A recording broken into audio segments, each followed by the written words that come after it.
All right, we are live. Welcome back, everybody. I hope you guys had a wonderful weekend. We'll go ahead and do the update. I got the trade view out today. Actually, had some more time today. Feeling a lot better. So let's go ahead and just start with the monthly here. And so on the monthly time frame, I can see this upper line is just kind of an intraday trend line to the upside.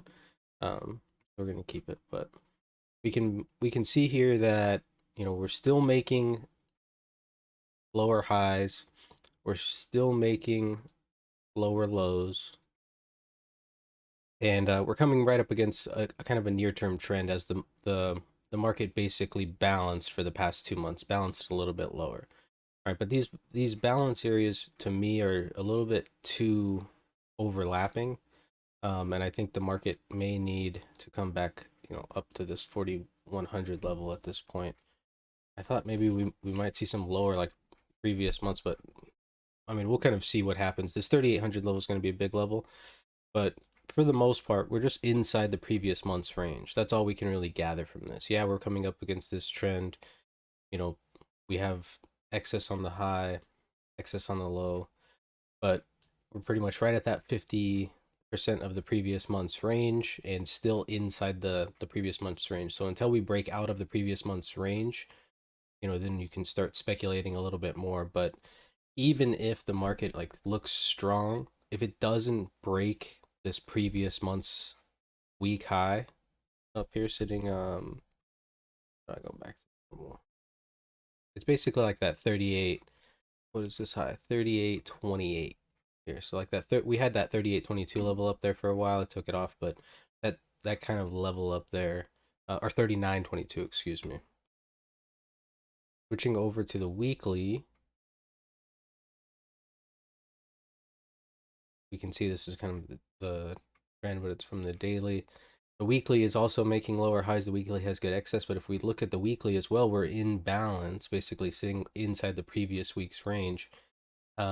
Equal highs right here, but we have decent excess on the low. So if the market goes for a 3 week balance, we can kind of expect that, right? We kind of expect maybe this previous week's low was a look below and fail. And that's kind of the first thing that I'm looking for today on a weekly basis. Jumping onto the daily, you can kind of see we had that move down, and to me, this is looking really similar to a B shape. Right, you could call it a bear flag as well, I guess. And so that's really why the key is this high, right? Even if the market doesn't look weak today, doesn't necessarily mean that it's going to keep going up. It could just be pausing before pushing back down lower, and so we've definitely got to be careful for that.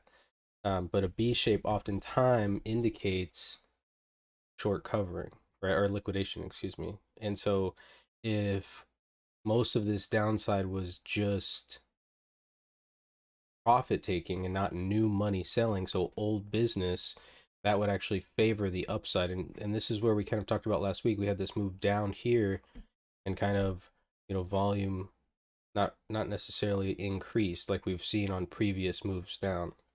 Right, you get this move down here and you can see volume increases.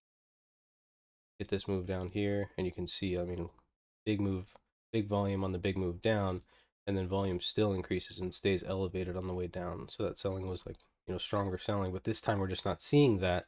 And we actually see a pump up in that move up. And so that's really what's got me.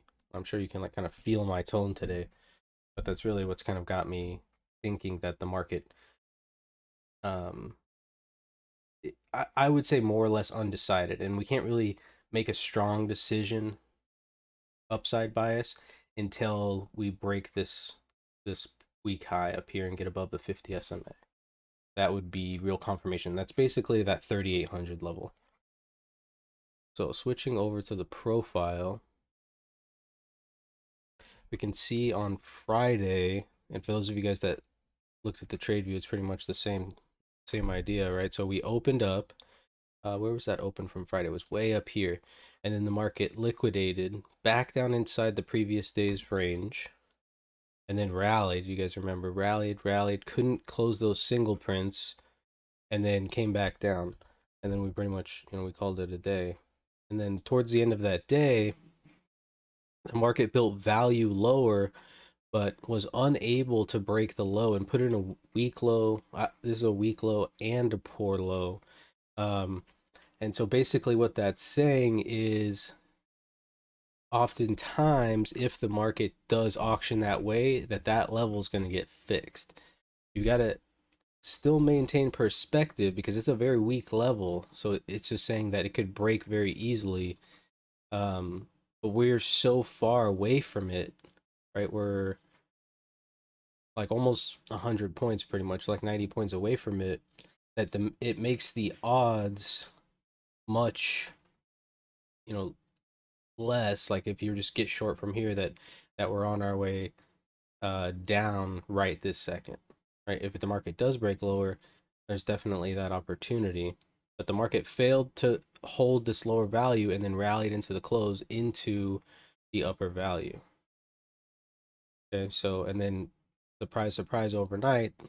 My mouse is like all fucking slow motion. Surprise, surprise, overnight, they didn't hold this level, got liquidated up, and now forming kind of this upper distribution. We have a double distribution overnight with overnight inventory balanced, right? Because we have one distribution above and one distribution below. So it makes it pretty easy to see that, overnight inventory is balanced, but we're going to be opening up higher, right? And this will be like a little CME gap because we're opening up, 10 points above the settle. And that's really kind of the key, I think, going into this early trade this morning is to look for acceptance overnight from the market, either in this upper distribution above this M period or below this distribution. And really that target's going to be that 200 DMA, the daily moving average, the 20 DMA, 20 daily moving average. That would be the target, the first target there, because that's kind of like that little end of day, push back off of the point of control. You've got a couple references there. Halfback is just there as well, so it would make sense even to go all the way down there and bounce up. But if they're able to accept really below this lower distribution, there's going to be a lot of pressure to come back down and fix that weak low, poor low that's down there. We definitely have to be, cognizant of that, and that's going to be, you're going to have kind of your zero levels, and that's going to be kind of this level right here. If there's acceptance below this level, then there's good odds that you can catch some of these weaker references down to the downside. But if we're not able to get acceptance below this level and we get up here, you've also got to be careful. If you're short bias today, you've also got to be careful of this thing pushing back up to try to fix this poor high. And that'll be kind of the key, I think, today. Let's go ahead and take a peek around the block.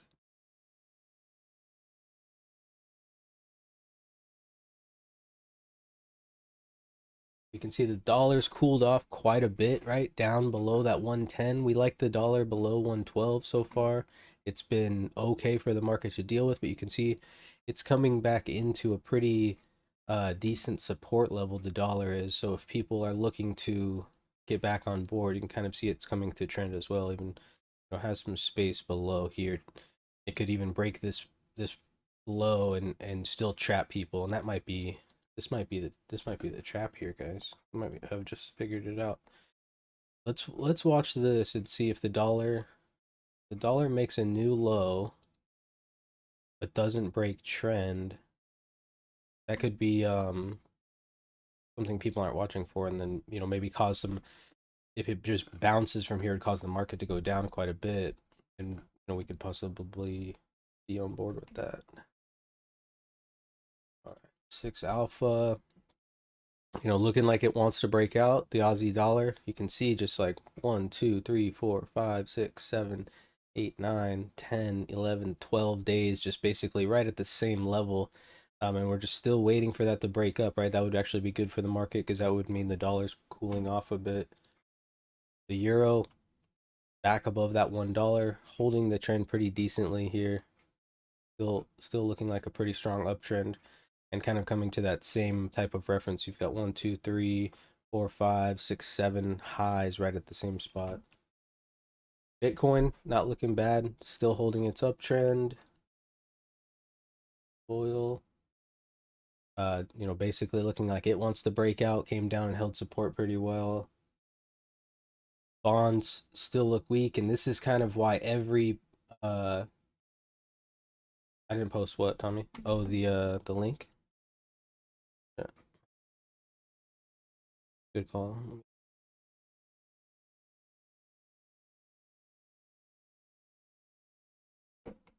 Thanks. And good morning, by the way. Yeah, morning, Peter. Um, so bonds. Yeah, this is kind of why all like the big people don't believe that the market can actually bounce from here because bonds are just not agreeing, and they're just saying that bonds need to go up. Um, yeah, I don't know about that. It's not the same as last time, so but everyone's stuck on the past. What can you do? I need to update these levels real quick. We know Apple big time was the 140 level was the level that we were talking about. And so we definitely want to keep monitor of Apple and see where it's going to be, if it's going to be above 140 or not. We're going to go ahead and zoom in for a couple. So Apple's right down here, 136.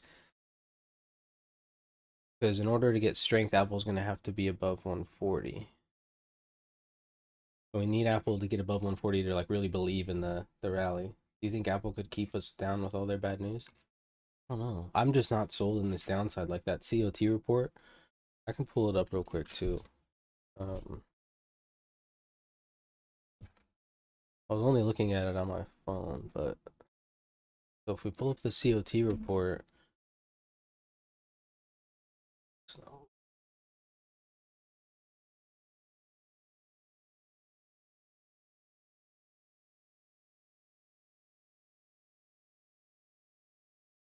and we look at the S&P, you can see here like big money didn't add to their long, and we'll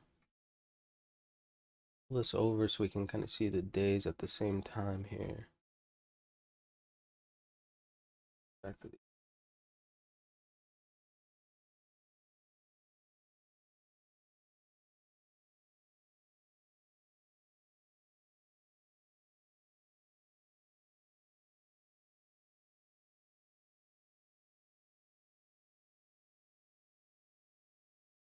Oh, it still shows it. The fuck? Oh well.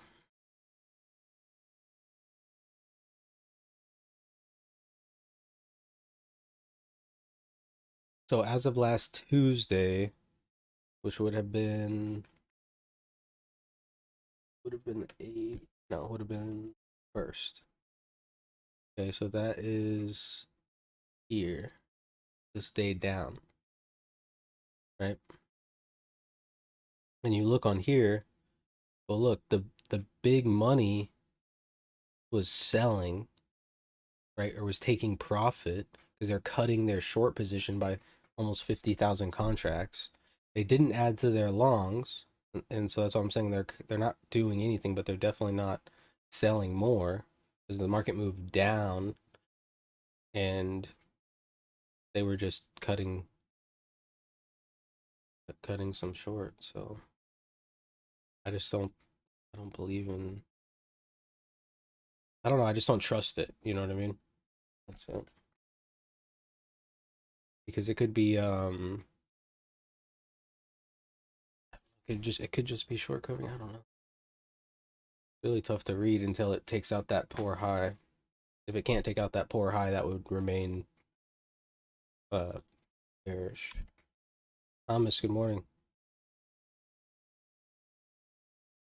So that Apple here. Apple really, we're just watching that 140 level. Want to see some strength up there. AMD. AMD looks like it wants to break up above the 63 level. That zero gamma level 65. AMD is looking kind of strong here. But maybe, coming up to some resistance too, so you might see some initial resistance. Amazon. Amazon, I'm thinking that people are probably buying it and it's, eventually going to come back to 100, but you never know how low it's going to go. feel like they're gonna do well holiday season naturally, especially because they're probably gonna start running COVID all crazy. Lecker, good morning. Google.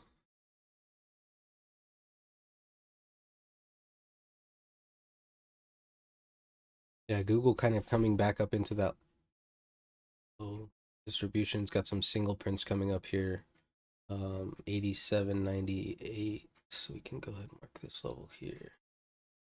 That would let us know that Google's getting into some single prints.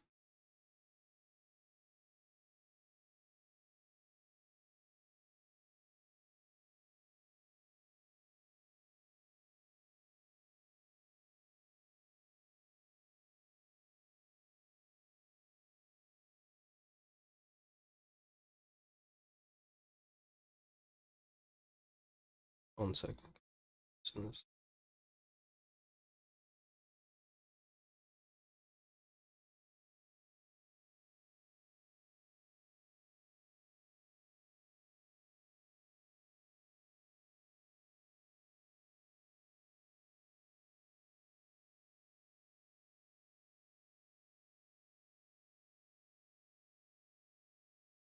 Meta, sorry about that. Meta looks like it had a little check below here, a little scam wick in Meta. Check back to this kind of lower 2-day balance and it's since kind of bounced up. So let's go ahead and watch the high on Meta as well today. Really see some strength early on. Hopefully, TOS works today because when it didn't work on fucking um Friday, that was a pain in the ass. Microsoft kind of looking like it's flipped support and resistance here, right? You can kind of see a little bit of resistance overnight. Market sells off from that area, comes back up, isn't able to break it, finally breaks through and kind of settles above it. So that'll be a level that we'll watch here or below on Microsoft.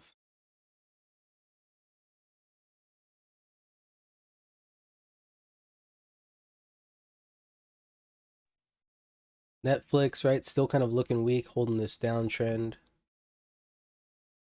Oh, we got 4 minutes.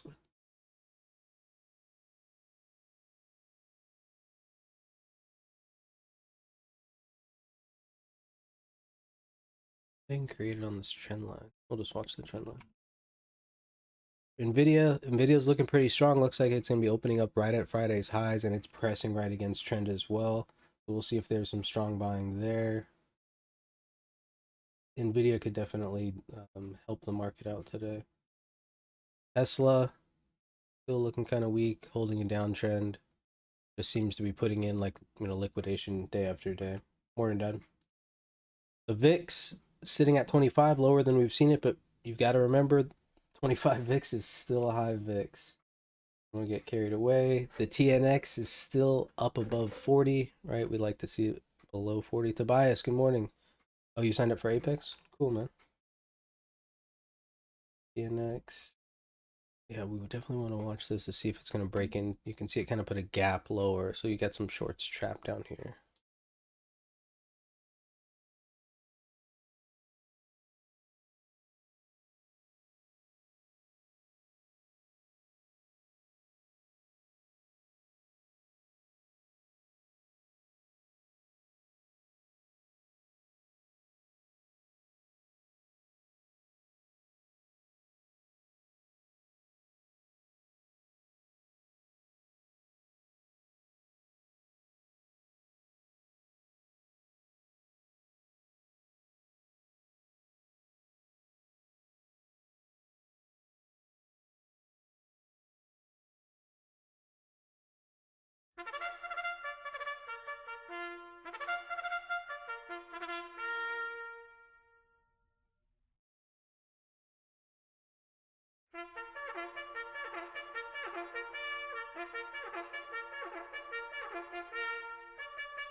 All right.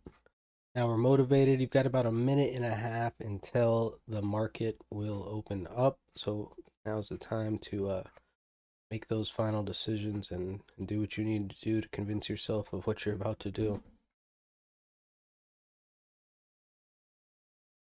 And remember, kind of, at least my plan today, I'm looking to see acceptance in between these different distributions from the Globex session from overnight. And we're going to be opening up inside the previous day's range with the poor high just above and those single prints just above. We could see maybe a breath open up a little bit bigger, but probably open up fairly neutral. That can kind of give us a clue as well. If we open up neutral and then start to turn really green really fast, then we'll know it'll be kind of just a go with situation.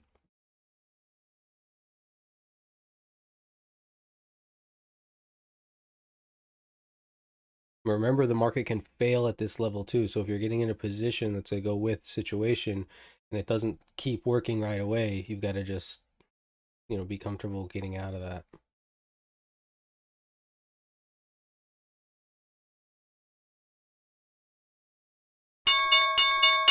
All right, there's the open. Seeing some strength right away.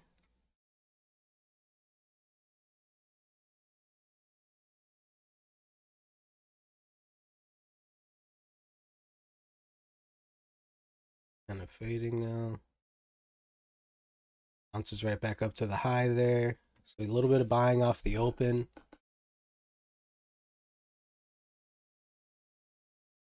Buying's moving up.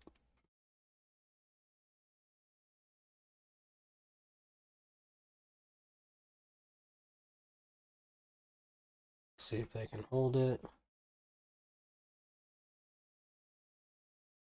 Buyers are still trying to move up here on the 97. Bot should get into a call.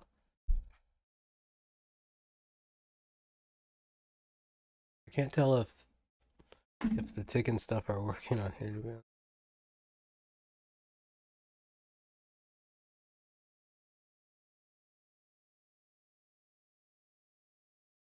We should go up to like 38.10, I think. I mean, look at all the buying here on the top. You can see just right. Like someone's still trying to absorb right around this level here. A lot of selling on this 97. They're really trying to hold this down. Looks like they may be getting stuck here. Not getting any data from your TOS charts. Yeah, I mean, that goddamn tick chart.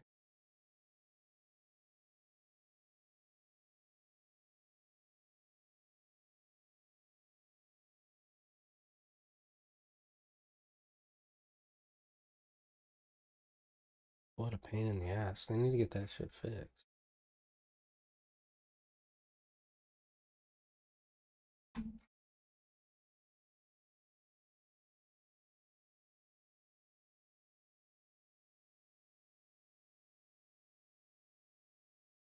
So the tick pretty neutral. Market drops below the open here. Weighted AD seems to not be working as well. What he said, they think they turned the PMs off.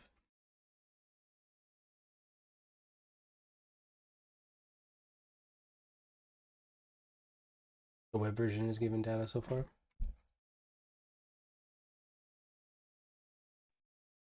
The charts on TOS web is, I mean, they're working. They're certainly not as complicated as these. So maybe it's just the amount of data or whatever, but it is giving data. I'm getting my charts. I'm just not getting anything from like the tick or the weighted AD or anything like that. Oh, got it. Yeah, me too. And I spent like 5 hours this weekend reorganizing it all, so I was all excited. That's the worst. Yeah, that's what you get, right? Good for you, fucking putting in hard work. That's what the market tries to do. Tries to test your patience. Yeah. Like, oh, you want to put in some hard work here? Let me make it harder for you. That's technology in general, let me tell you. I agree. Someone's saying they think they're going to start charging for data. It's the dumbest thing ever.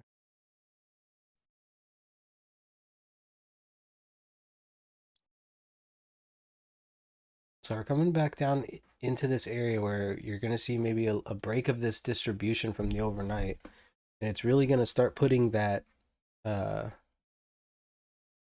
kind of, yeah, the lower distribution is pretty far down. But it's going to kind of put that in order, right? You might see some stops come out here. I think a big key will be the tick today. So we can't have, I can't press.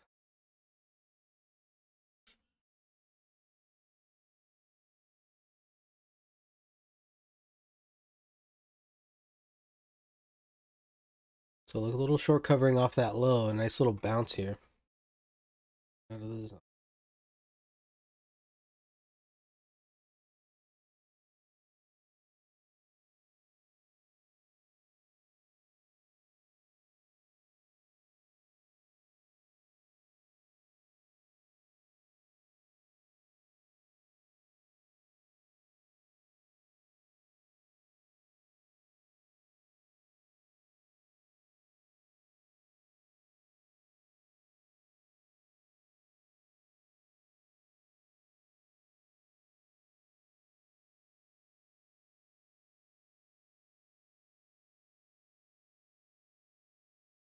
Look at the volume kind of moving down right here. Seeing some selling on this 90. Short covers, yeah, they were right here, 87. So look to see if the market covers short again here, or if we see this fill in. If this starts filling in with volume, the odds are going to start increasing that downside's coming.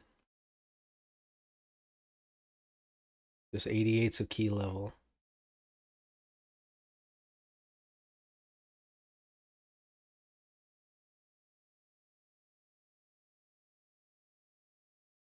So on this bounce, watch the 88. If they hold the 88, probably going to keep going lower. There's one hold right there. Pressing the low a little bit. There we go. Nice little break here. Look to see if they can close these singles. If they can't close these singles and you got short, this is a spot you want to get out. All right, little take profit there. It's called selling into strength.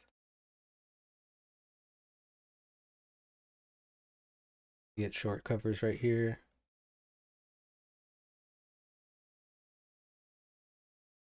More short covering on the 84. We're selling there. Keep going. Stop hunters. So they get through that overnight distribution and kind of fix this structure because it's a weak structure point. Now that level's moved down from 88. Now we'll watch that 84 level. That's where those sellers re-offered from on that little bounce. And then I really think the key here, if we push this back into a profile, you kind of have this upper distribution here, right? And then that lower distribution here. And these are, I was talking about in the trade view, there's some, what we call Brad prints right here. I imagine there's some trap shorts in this area. So even if we do break into this lower distribution, I don't want to get too crazy with my shorts until we get accepted underneath this level, this 37.46. Basically, this can still come down all the way to here, fix this weak point in the structure, and come up. We've got to be careful of that. But so far, I mean, that's a ways away, but that's just something to think about when we get down there. And see the breadth here. Well, not the breadth, but you can see the sectors here. Pretty much everything red except for XOP. I'm not sure. Oh, that's oil and gas. Oh, okay. Yeah. Except for energy, oil and gas, and consumer staples, XLP. So, and you can see consumer staples just barely green here. Even energy looks weak.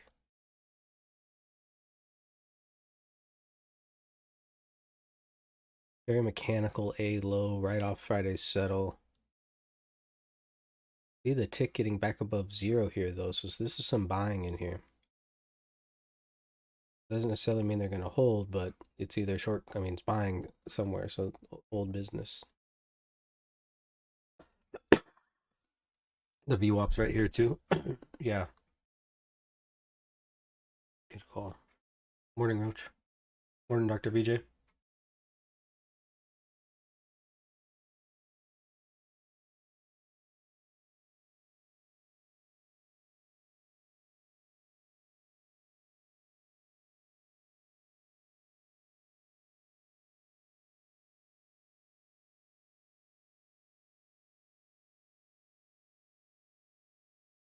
Yeah, there's a lot of people online complaining about TOS too, about the internals and stuff.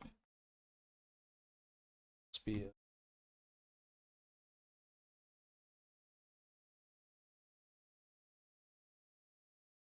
Let's see if they're gonna fix this weak low. I mean, I guess they kind of did right there, but yeah, you got like 32 and 2.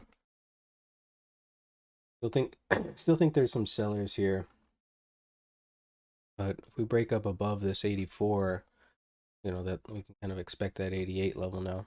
After that, especially look at the tick holding 0 here. I mean, I still am leaning down.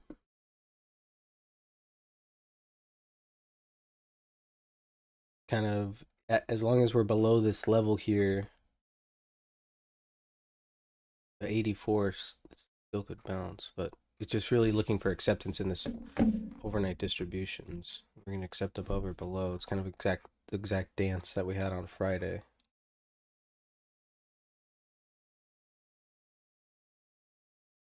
I just don't think the market's very strong to the downside. It just hasn't showed any real strength to the downside, you know, in the past couple of days at least.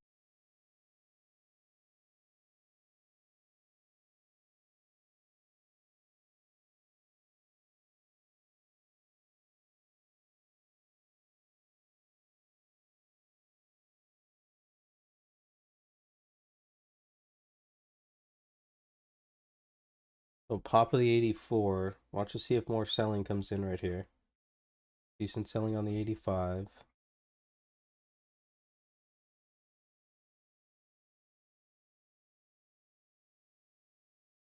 '88's the key level now that 84 is backed around a little bit.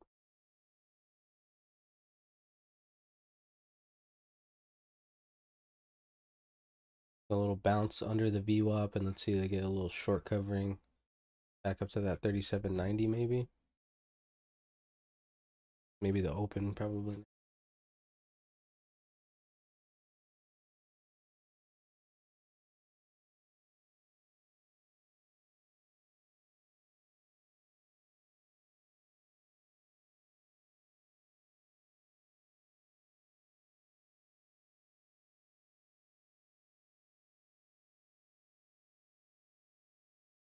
Little kind of choppy market here. Really trying to see if we're going to get acceptance in this lower distribution, and then, you know, acceptance in this lower distribution would confirm acceptance in value too, and you've got the point of control in the last right there, but market just seemed to kind of run off. Damn it. I'll keep clicking.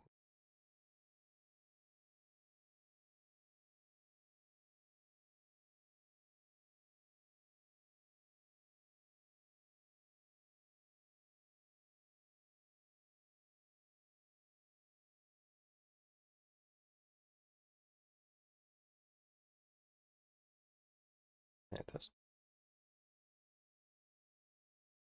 So volume stepping up, and look, they're kind of a little bit of trapped inventory down. Trying to catch this re-offer level bids. Trying to keep stepping up, but you're looking at some selling here in this 87 level. So like another bid's just chasing price up right there, chasing price up.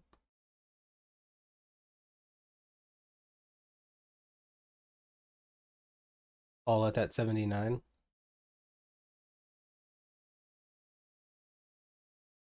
Yeah, that was a good spot.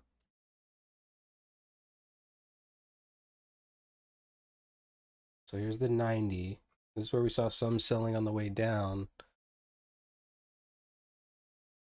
Getting back above the open would confirm weak sellers. I mean, you'd be late in the trade, but it would be confirmation.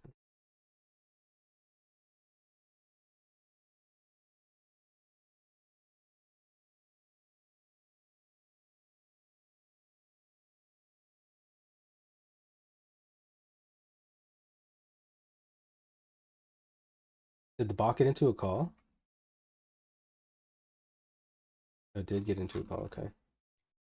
Yeah, it did.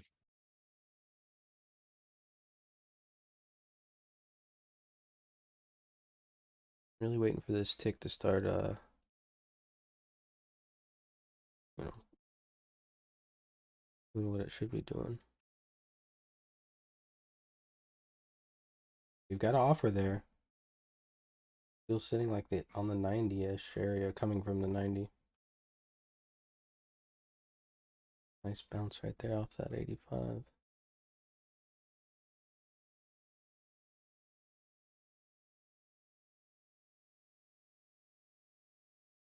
The market's still kind of in a lower high mood as well still, so still making lower highs. Gotta watch out for that downtrend.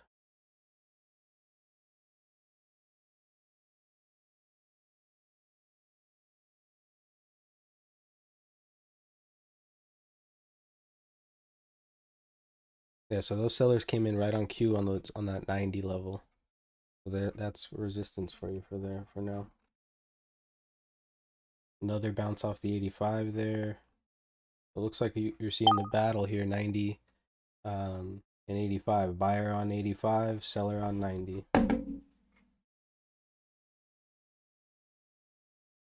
See who's got the juice.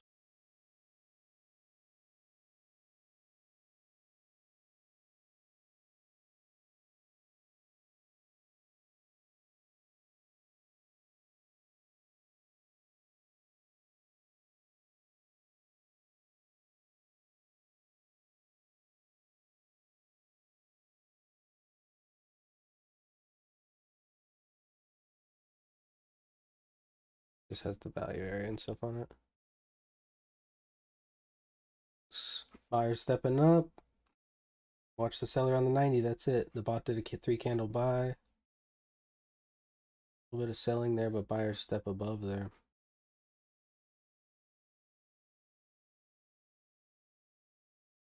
What kind of strength they got? Top of the 90 should take us to the open. Yeah, still some selling here.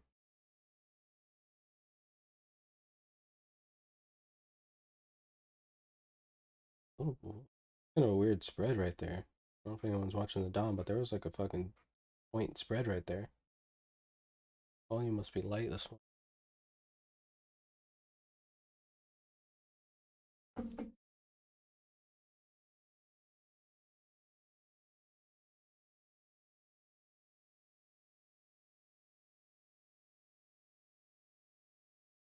Facebook is at, or it's above that level that we marked. Facebook trying to break up into its gap and above.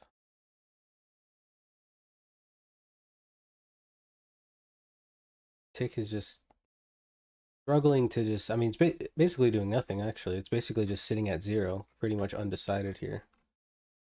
But the breadth is, I'm sure, negative, and all the sectors are negative. Healthcare right on the dot here. Consumer staples still kind of staying the same. Energy is actually increasing. Financials close to green. Utilities, you know, 0.2, 0.2. Healthcare's, you know, close. Consumer discretionary is just getting smacked.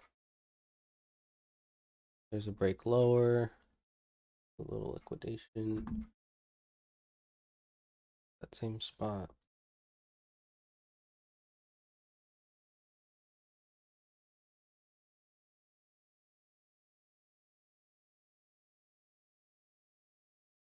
That was like +3.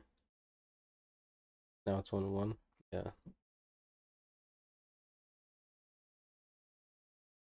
Look at that pop.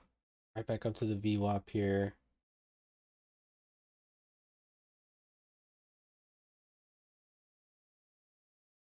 A lot of times those sharp moves up are just short covering. So watch the impulse area, which was 79.80. You don't see a lot of rapid buying here right away. Offer moves down. Let's see it. This offer's on 81. Okay, it gets filled. 81's kind of the key level here.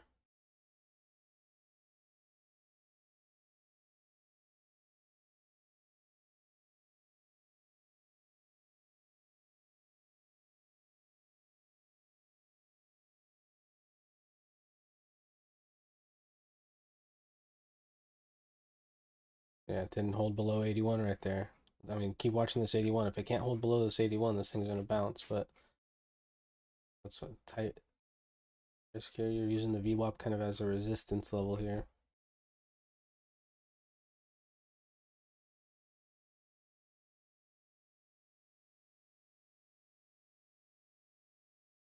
Back to 81. It's a little pop down, but nothing.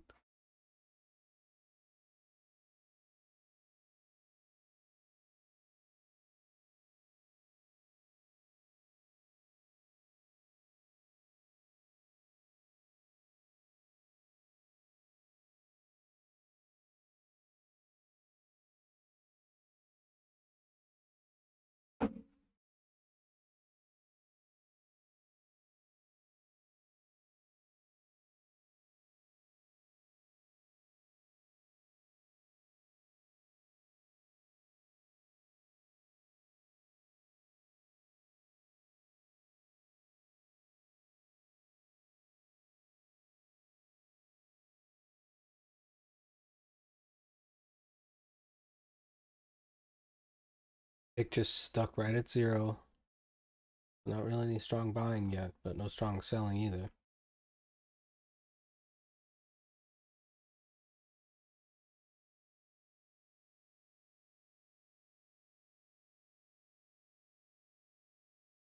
A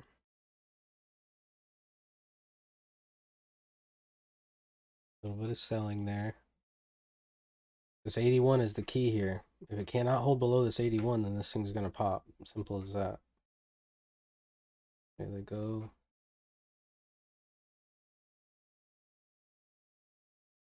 81 becomes your pivot there. If buyers are strong, they should buy this thing back up above 600. Kind of see that.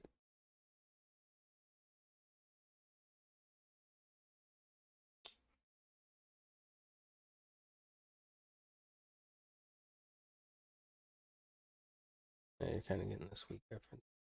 That'd be a falling wedge. It's actually a bullish symbol. Pretty sure. So this is a tricky situation. I mean, look, this is the area that we talked about this morning. Oh, the fuck. Definitely some liquidation below low. But this is the area we talked about this morning here as an area to look for acceptance above or below. We get below with volume here. And look, they're going for that. They're going for that point of control. And acceptance back inside this lower distribution is going to be targeting kind of this level here, that 20 SMA. And that's going to put back into, these kind of Brad prints right here. And kind of leave that profile expanded. But on the upside, 81, right? If you get all this volume, pushes down and can't hold, because this is just liquidation right here. We almost never see this 150, 150, 150. We almost never see them match exactly, which is just indication of liquidation. But we know this 81 level, that's where all the volume came in. Too much above that level would give us acceptance back inside this range, and then the market would look to run. It's a really tricky spot here.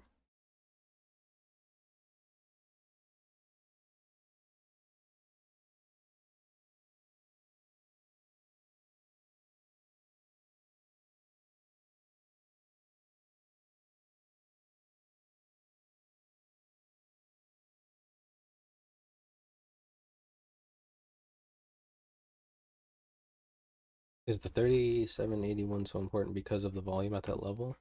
No, it's just because of how it reacted at that level.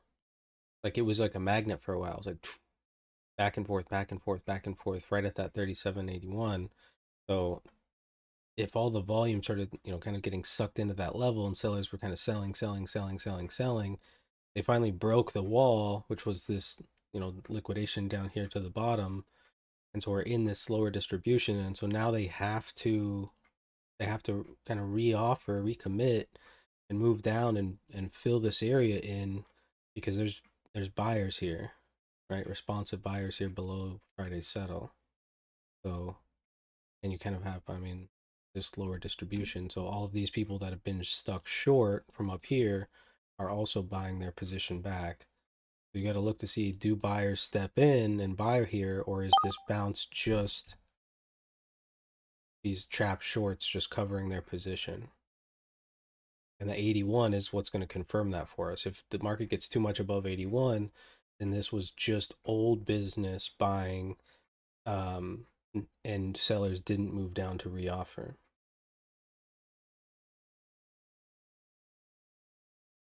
And not really very strong is basically what I'm saying. This low is not very strong.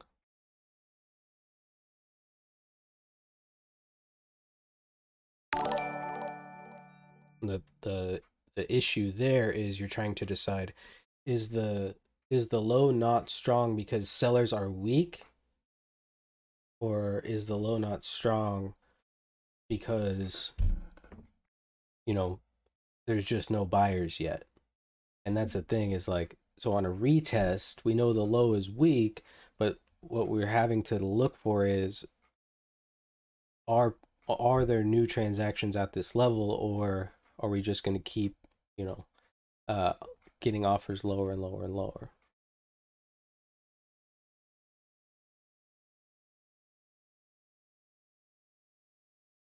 Notice the tempo is getting a little bit slow, but the breath is coming down here.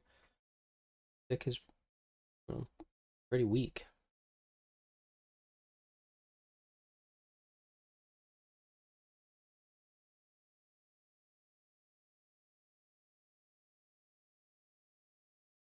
Apple's below 140 here. Only thing green is Google, Meta, Microsoft. That's it.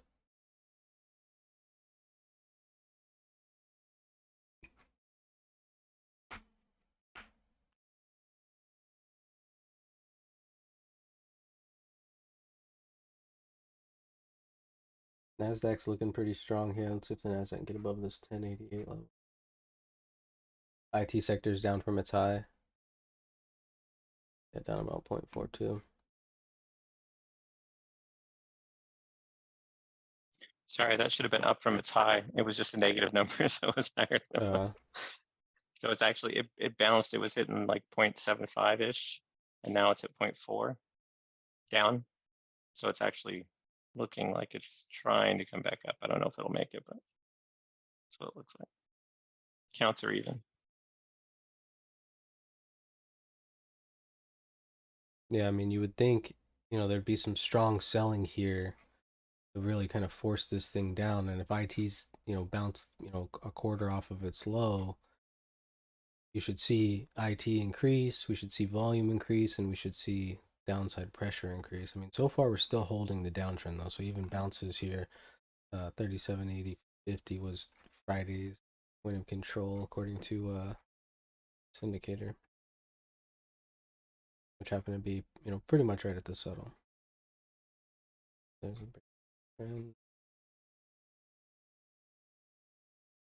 Right back up to the VWAP there. There's the 81. Little response off the 81 there.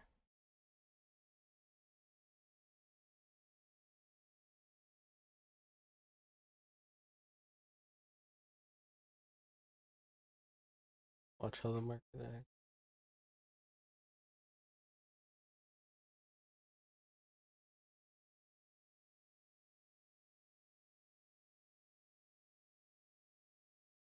$31.19. Breath is cooling off quite a bit here. And look at the tick, just kind of failed to get there. So right up to the VWAP, then pure liquidation right back down. Gonna test lower here.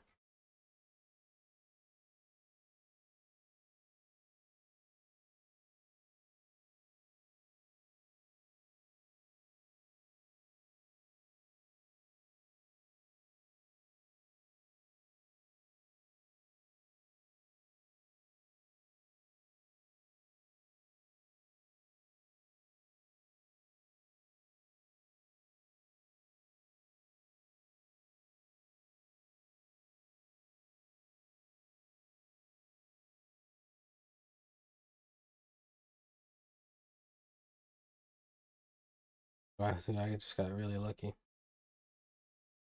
I accidentally bought that 37.72 quarter and then sold. I just closed it right away. 32.70, 37.72.75. So like 2 ticks. It looked like it would have been a nice entry. You should have held it, but I didn't mean to click the button. I had to get out right away. So there's a decent example for you guys. You know, about me practicing what I preach. I really did accidentally click it, and then I just clicked right out, and actually would have been money.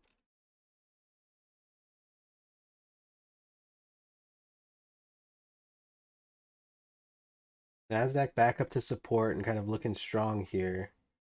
Like I said, the 81 is going to be the kind of key level here. Let's look at the volume real quick.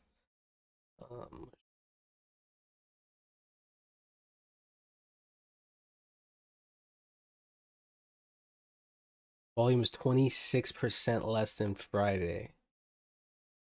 So that's pretty less. Pretty weak.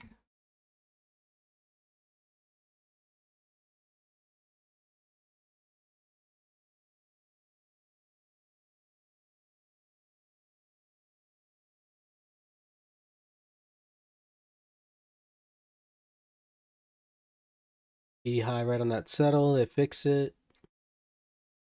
Breath is not really paying attention here, but the tick is. When we changed time last week, that didn't mean New York should open 1 hour earlier before. Nope, it's not based off of the time zone. It opens up at 9:30. I'm not sure. Like it depends where you're at, Daniel, because like like Europe and them change a week before the US does.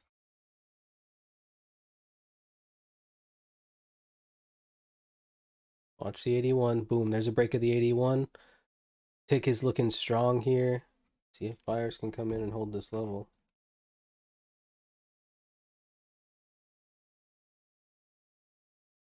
Right underneath the VWAP.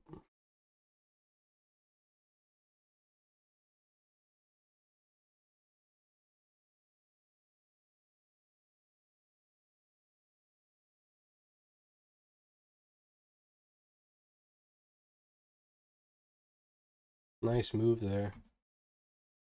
But all those shorts start to liquidate or start to cover after we pop that 81. I mean, really, you're good to see this thing go. There we go. Especially as long as we stay above 80.50. B period just balancing inside A's period here, though. That target's still the open, I think. Tick stays strong. Broke out of here.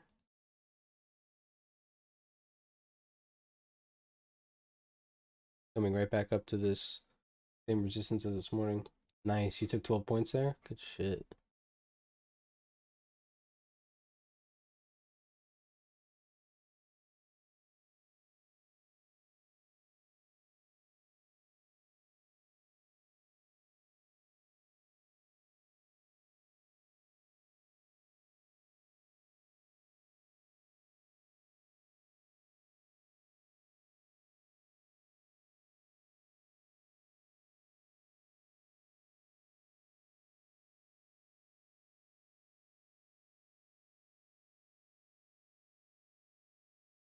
$32.07, so buying is still looking pretty decent there.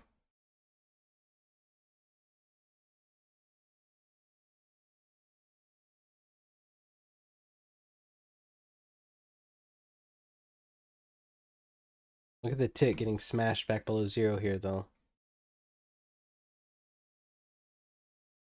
We're just right at that level. This 81 level has been a gigantic pain in the ass today.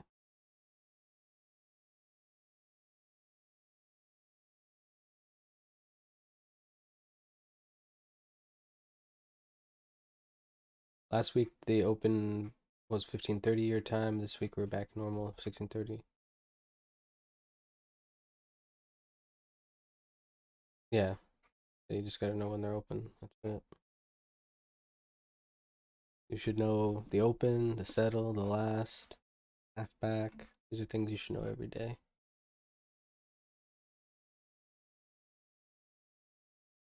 Is this thing back to working or no? Healthcare.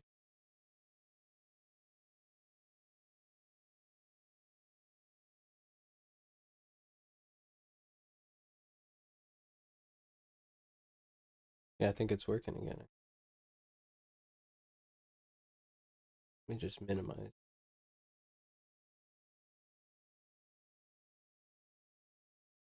Yeah, it is.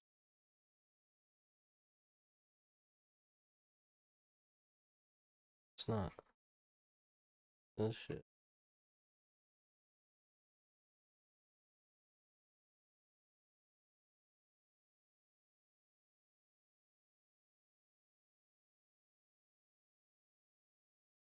Tick pops back up.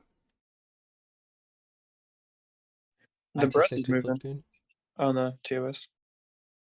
Yeah, it just keeps getting stuck. The weighted AD is working. There's a seller right on that 90 still.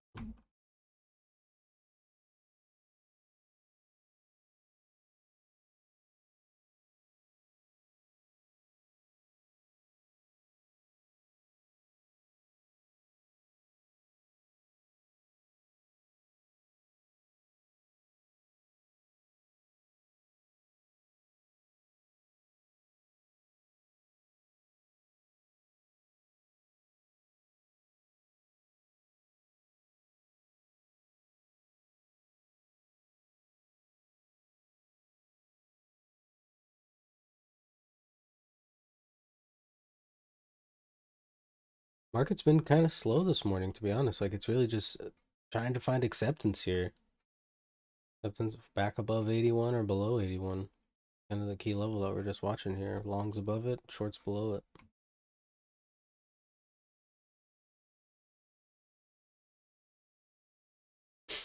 We could get a bit of balance today as well, honestly.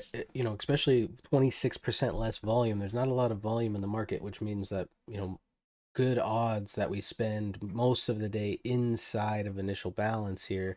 They have the election tomorrow, and that's going to be probably a decent size wear on the market's emotions tomorrow. So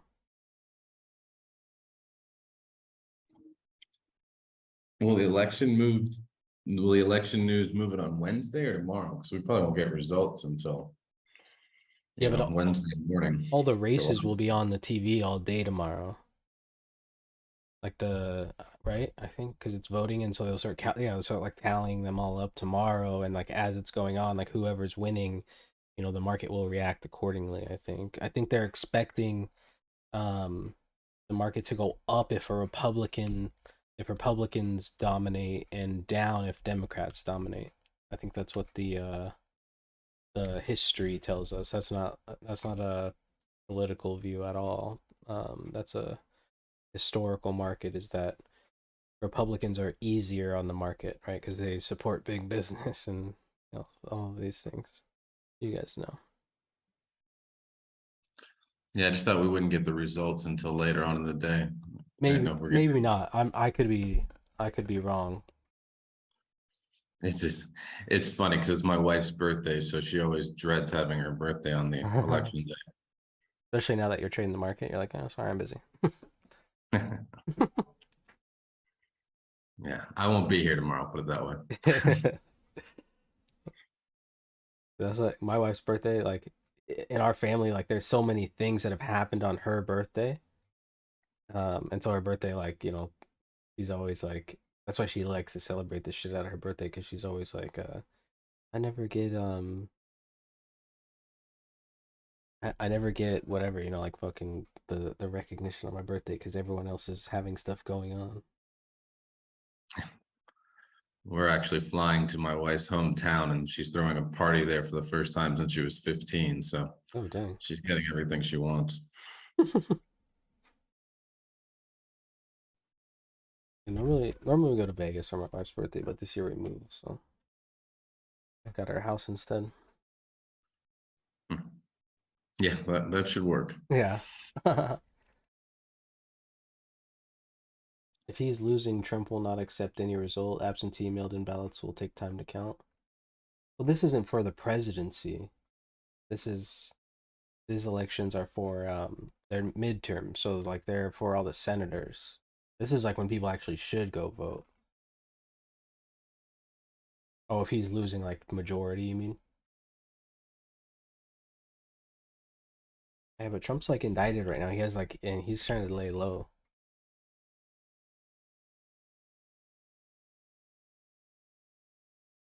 Market is bar hopping between the new favorite pubs. Yeah, just back and forth in between these two distributions, basically. I'm still getting my original thesis here.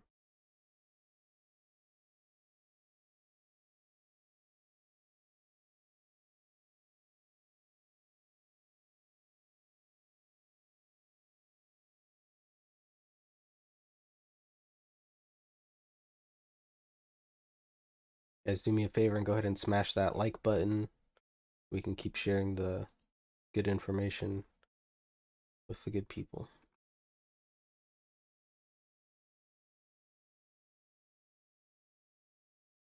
Breath is still pretty weak here, and look at the tick really starting to push down lower here.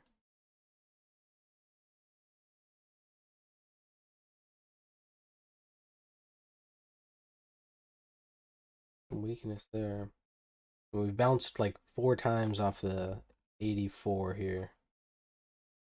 But 81 is still kind of that key level. Needs to establish below 81 to really kind of turn you off of the long. And it's interesting today because that's really like a flip spot. Like 81, below 81, like, I mean, there might be some responsive longs on there, but they are going to be a lot more higher risk than longs above 81.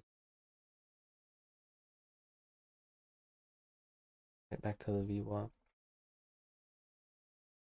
But 83 has been, I mean, it's just been held. So you wonder maybe buyers moving up from the 81 buying the 83.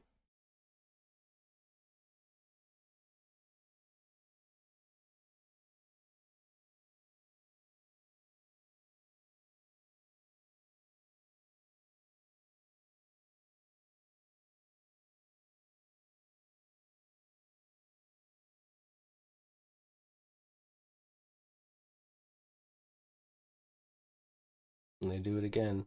Still a bid just sitting on the 83. I think that, I mean, that's the fourth one, two, that's like the 5th bounce off of this level.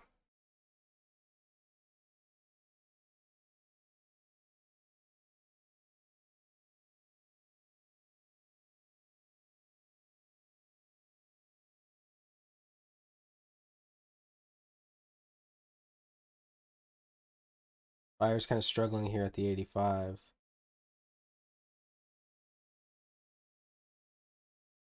Okay, there's some upticks.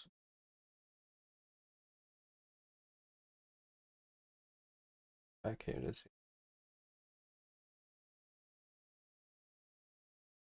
Ooh, sellers might have just got stuck on the 86 here.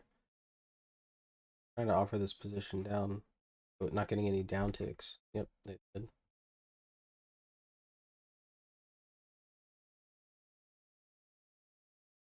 We should see the open now. If we don't see the open, then that 83 is going to get fucking busted.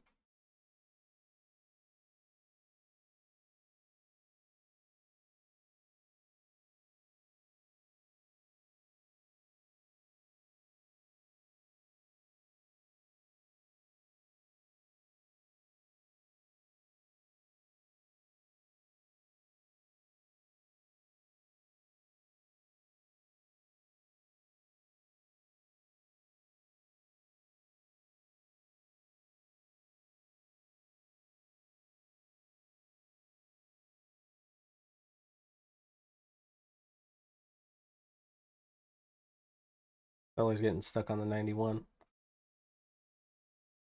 Oh, maybe a buyer getting stuck on the 91. Let's see. Watch this 91 level. A lot of selling on it, but not a lot of downticks here. And there's a buyer.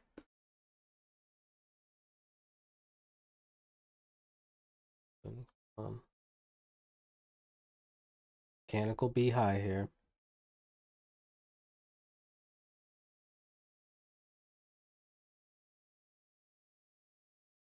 Dow's green. Nasdaq's going green. The Russell's about to go green. Pretty much all the things gonna be going green here.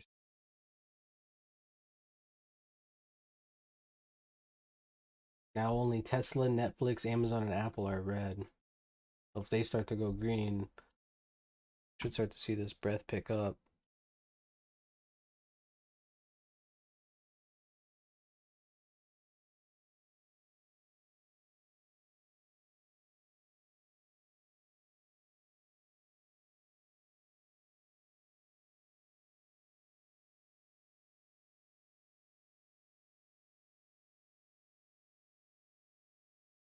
Not a huge fan of this weak high not just busting through.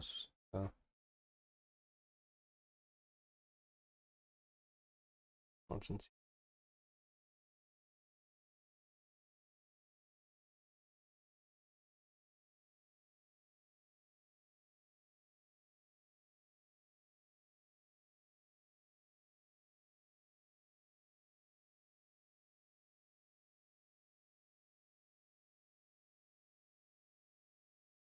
Okay, now we're seeing an actual seller at the 95.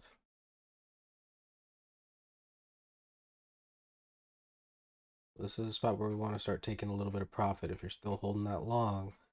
Right, it took a little bit at the open and then want to take a little bit here as well.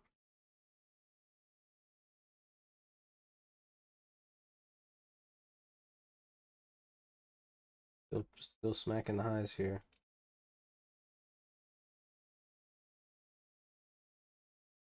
Nasdaq's looking really strong. Buyers are stepping up. Got a poor high. Should just keep busting up. A little bit of profit taking right there. Ugh, not a good look. Look, that was a good sell opportunity right there. Selling into strength right there. That was nice. Maybe a little bit early, but bad.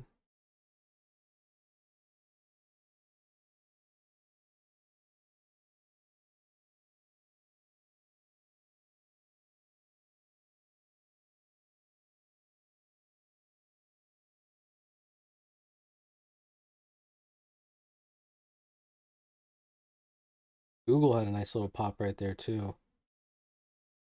Google's green, AMD's green. Apple, Amazon, Netflix, and Tesla still. Tesla's down 2%. Netflix is down almost 2%. Might be tough for those to go green, but if those go green, then strength come back in the market. That poor high is just a weak look. Not a fan.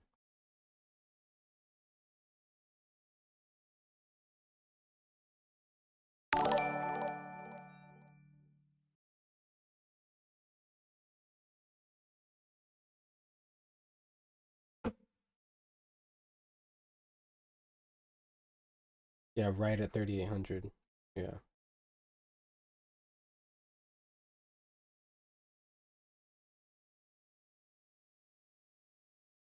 Morning, Patrick.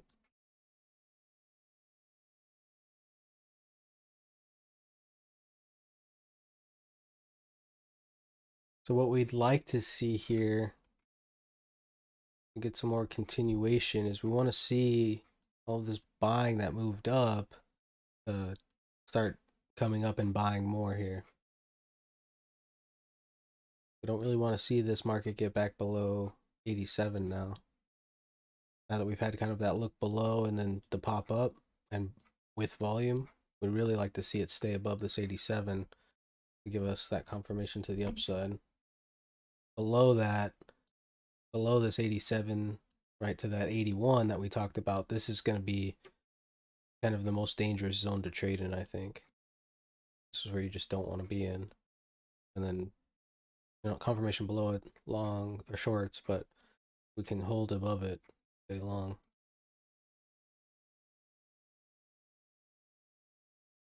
But a poor high slash weak high, another poor high today.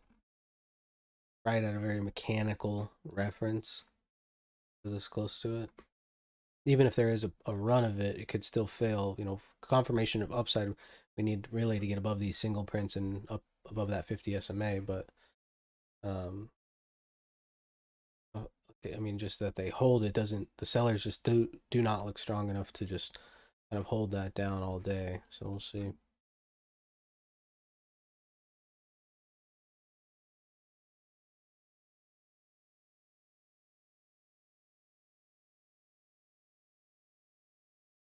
Nasdaq pulling back pretty hard here. I think it's still 133.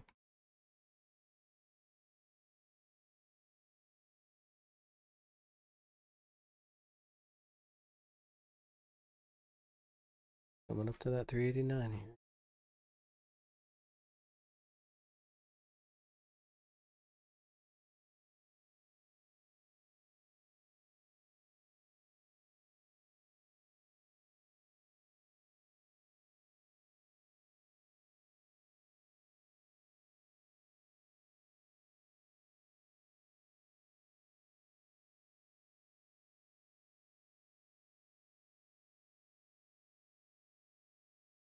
Back to 89.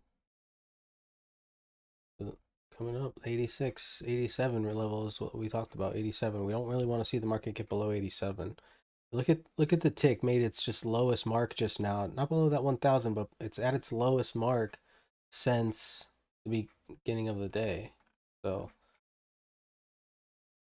you don't get price continuation down. That's got a signal to us that there's some, probably weak selling here in the market.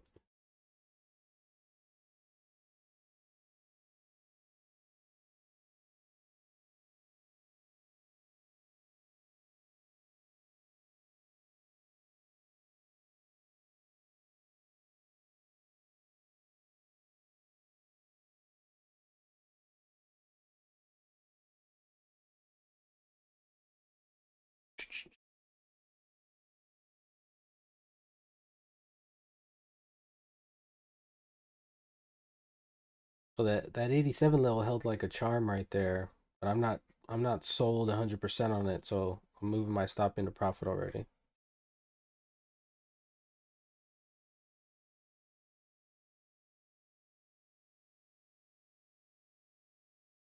I just don't want to sit through rotations here. Rather just get out there for 2 points and then see if we can catch another entry right in the same spot. Because if we liked the entry before and then we take profit and it comes back down to our entry, that doesn't necessarily mean that we can't just get back in again. We still like the spot and the spot held again, so.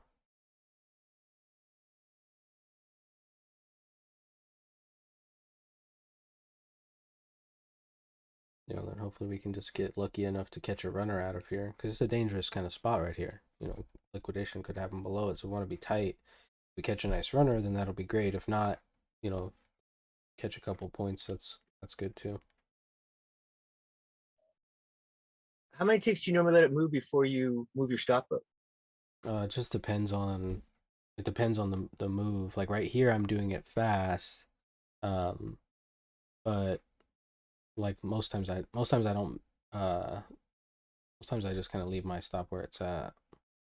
But like right here, I know that I'm wrong, really below this 87, so I don't really want to sit in this position, because normally if I'm looking for that continuation, I'd maybe put my stop like at the B low, but the B low is so far below where I know that I'm wrong anyways, that I'm just might as well just take profit right away, because I know this is a dangerous spot. Because if I'm not willing to put my stop at that B low and be confident that the market's going to take out the B high before it takes out the B low, then I'm kind of not confident in the trade itself.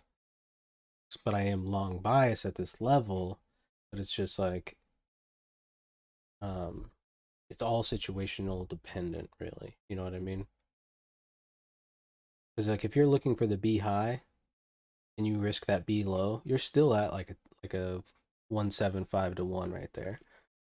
But the confidence level of everything else kind of agreeing is not really on board.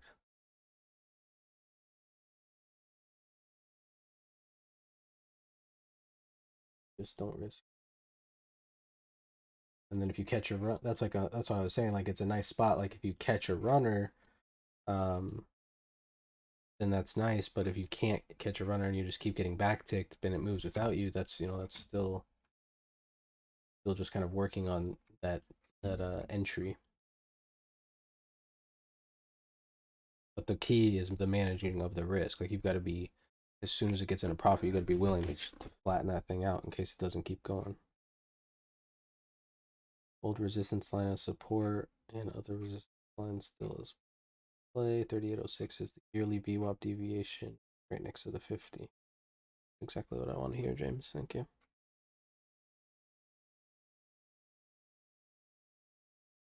Because that's exactly where I think we're going.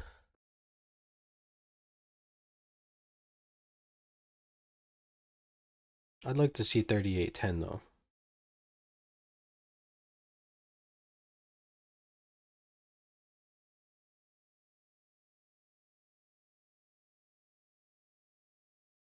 Little selling here above the VWAP. Like some stops are kind of lining up maybe here. Or watch this 81 level. We're getting real close to it. 81 probably liquidation below that bad boy. Remember this box down here that's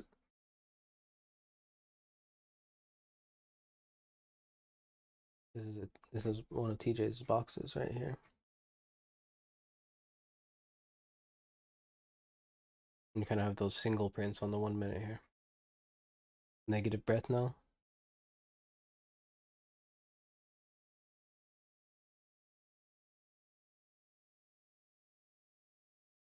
Tick coming back down. Weak again. There is some liquidation down here though, definitely. Some longs getting out of positions basically for break even. There they go. There's the stops that just popped out.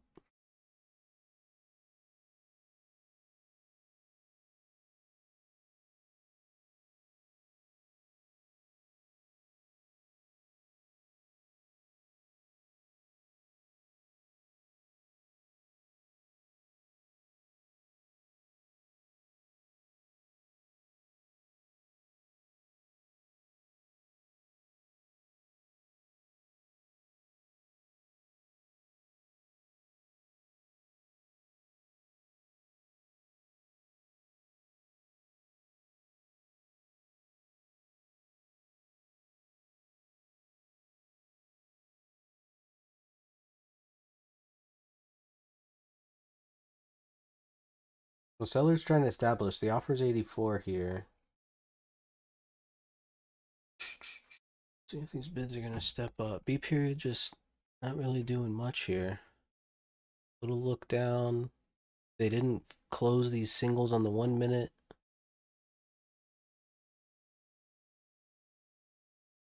They need to try to establish below 81. There's a seller on 84, but they need a seller below 81 to get this thing lower.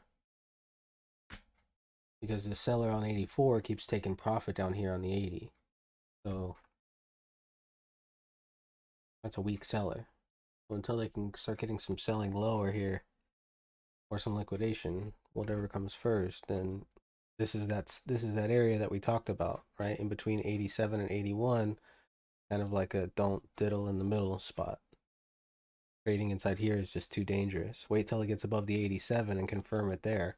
Or wait till it gets below this 81 and confirm it there for the downside.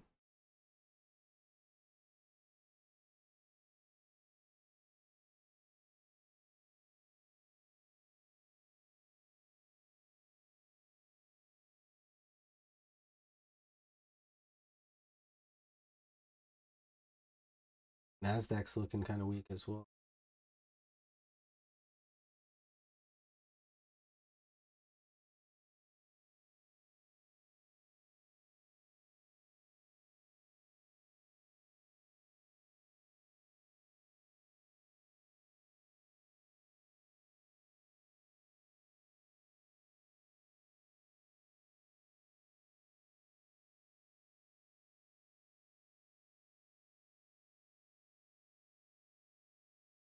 Breath is coming down here. Tick is coming down, but not able to hold really below 0. See, this just looks like there's a buyer in here, doesn't it?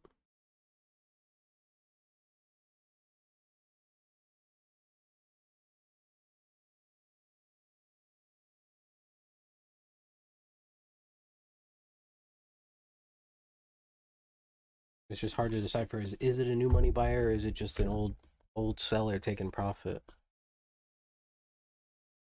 Don't diddle in the middle. Nice. Thank you.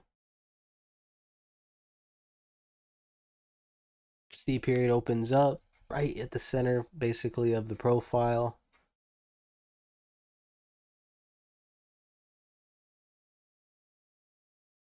We're going to test this 81 level again.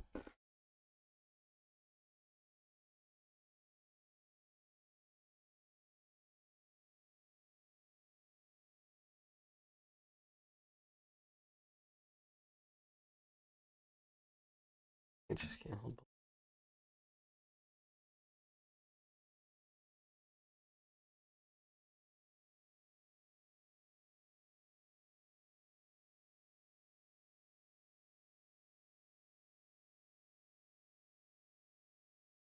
Back to this 81.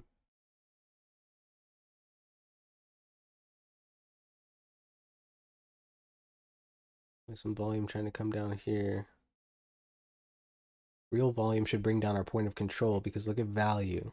Right, we've got 3 TPOs here and only 2 TPOs here. So volume's not moving with value, not yet. And failure to do that would be another sign of confirmation above 87.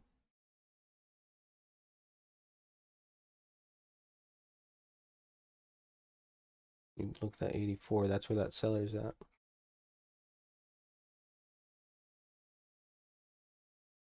A weak little bit.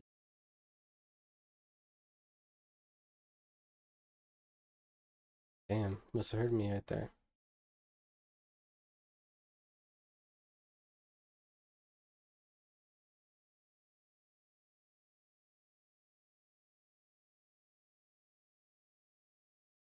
See that response right off the low. So this thing like jammed down to the low quick and then bounced hard. Watch this low here, this 81.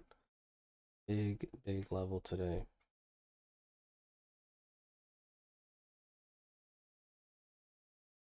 They need to start selling this here.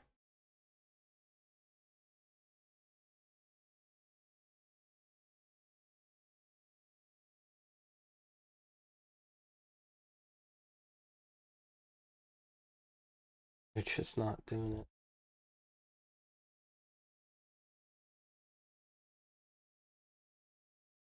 Like this seller on the 84 is on his dad's account, and he's like, access to all the lots, and he's just selling a ton of lots at 84, but then he's just getting spooked out every single time and just like, oh shit, take profit, take profit, take profit. And as soon as he stops selling this 84, I guess we'll bounce here. Want to be patient, wait for that 87. Wait for above that 87.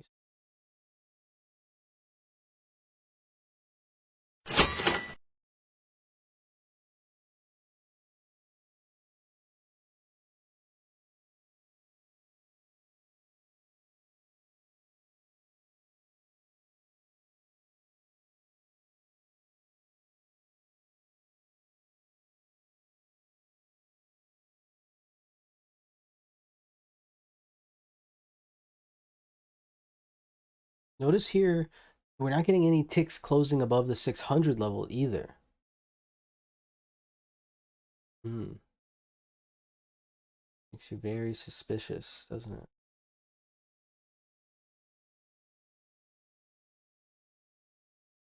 I think we're dead on. I think we're seeing the buying we're seeing is probably short covering, and we just haven't seen a new seller yet. We just ran out of buying at the high, and you know the price moves up, the market moves up to shut off buying. We know that. Until we see this seller here below 81, we can't get too locked in to anything.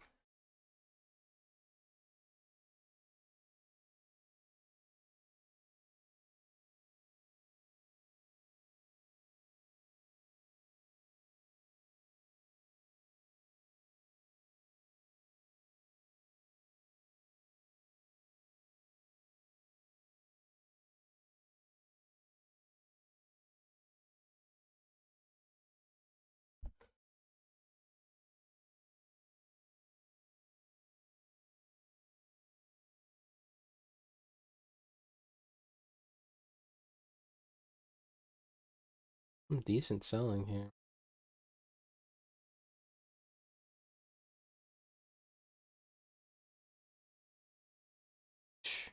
Psych. Just takes off.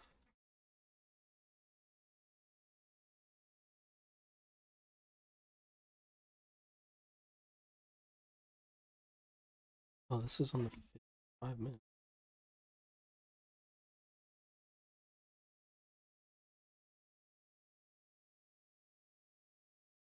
Oh, because this is on.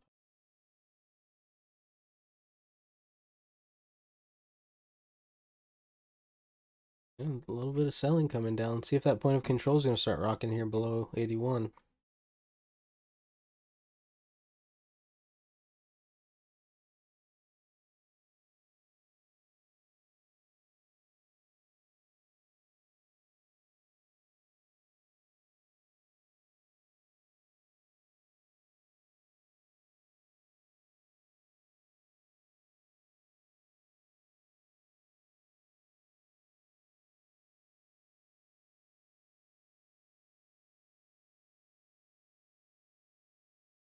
All right, there's 81.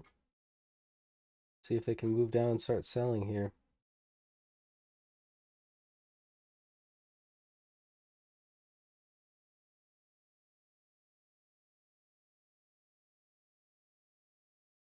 There's some selling right there.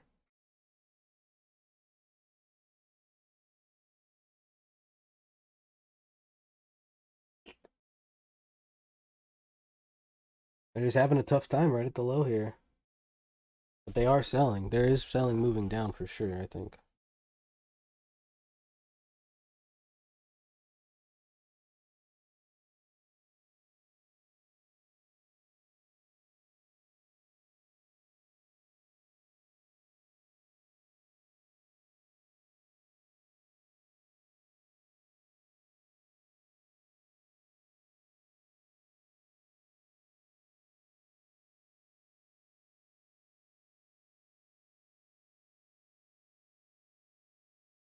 Just fails to hold below.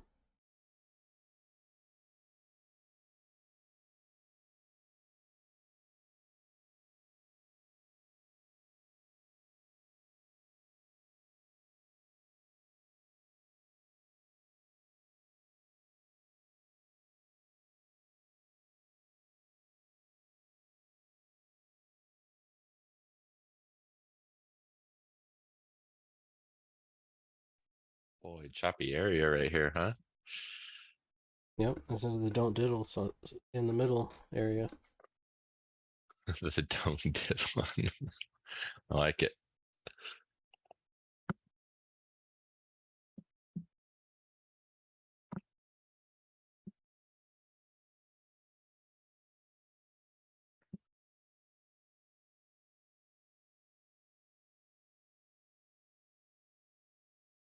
And Friday wasn't that choppy in the beginning though. 'Cause Friday like opened up, gave a little pop, and then sold all the way off, and then popped all the way back up. It wasn't really choppy in Friday. It was actually like it started to get choppy a little bit like when C period started. That's when it started to chop out.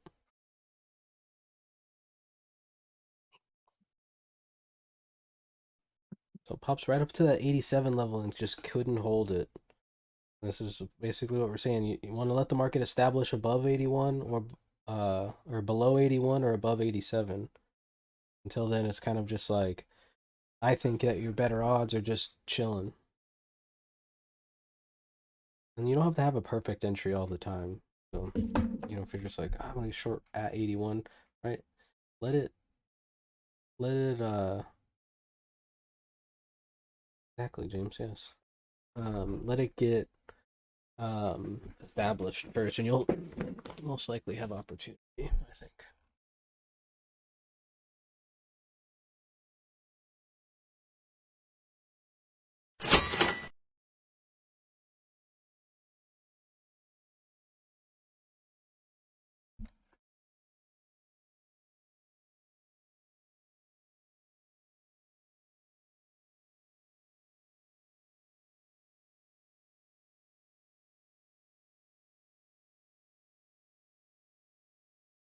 Rest weak here.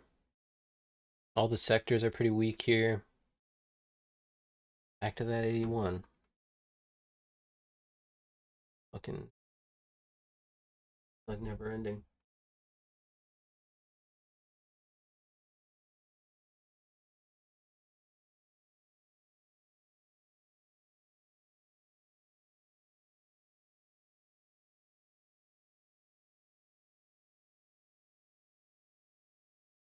Nasdaq's bouncing here.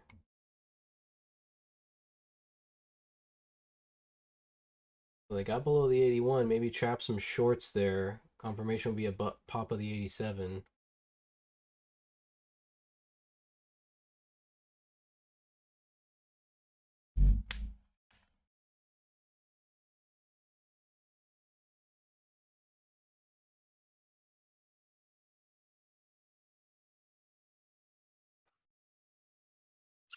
Got a little impatient right there, Brad. It spiked up to 84 and I placed a sell order. It didn't fill me and then dropped. I was like, motherfucker.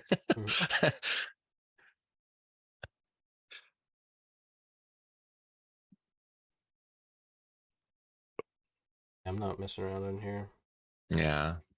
I canceled it. I was like, don't get impatient.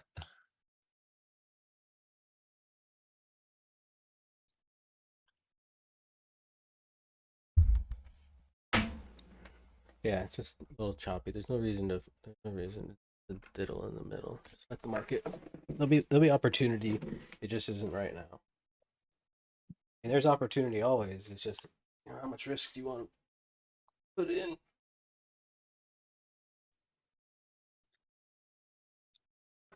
Oh man, I feel good today.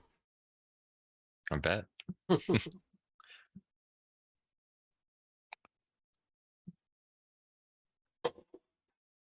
Why did you whip Jared at Call of Duty?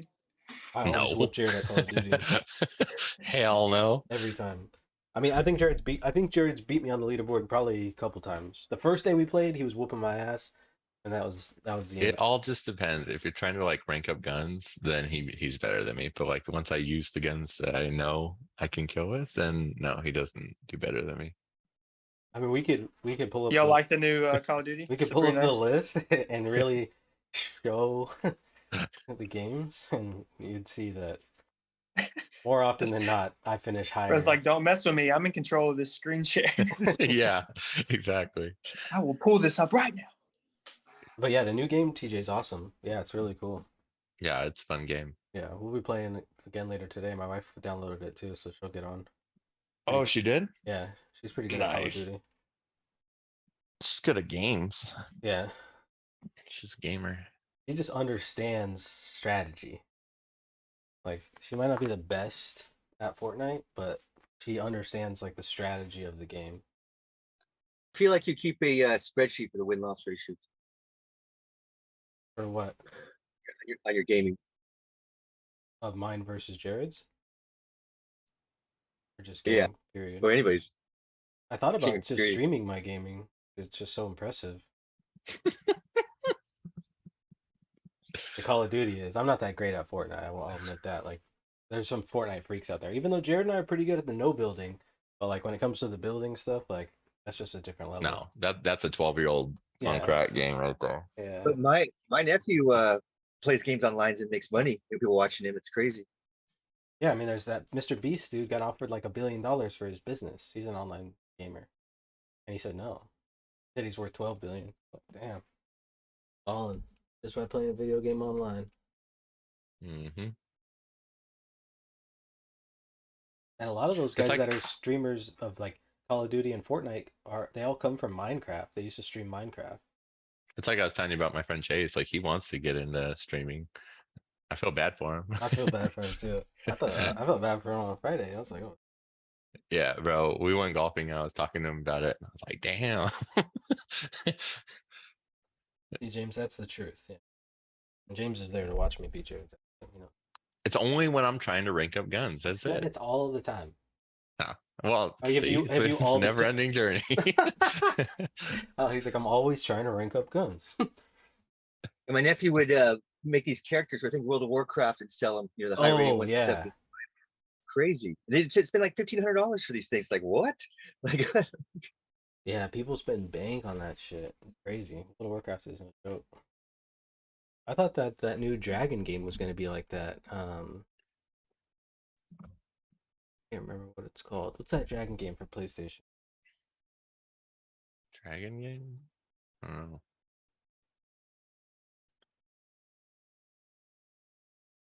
Damn, A James lot said of a James lot said of even people he like beats those. you on the leaderboards.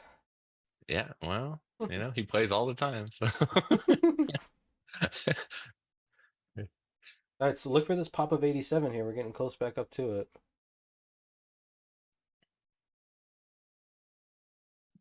Try to get under 81 and confirm. Weren't able to do it. Popping back. Good no.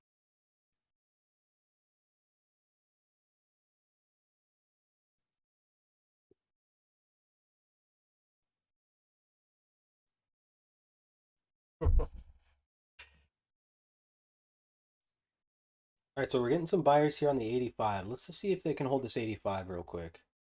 Hold of this 85 would mean they're buying the half back. Sellers.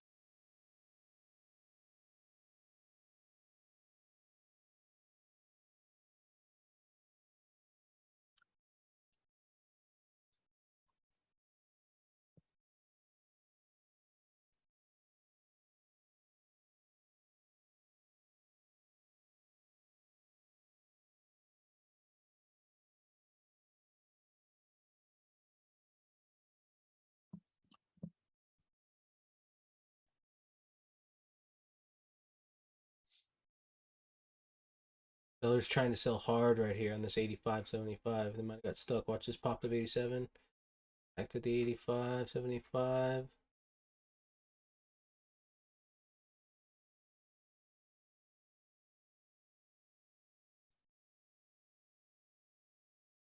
Okay.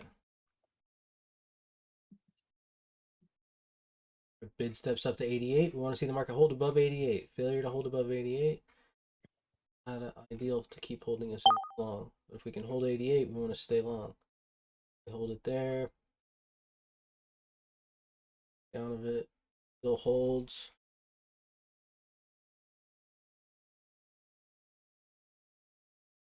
On 88.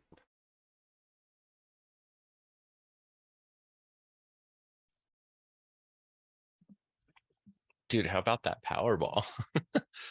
It's a $2 billion drawing today, right?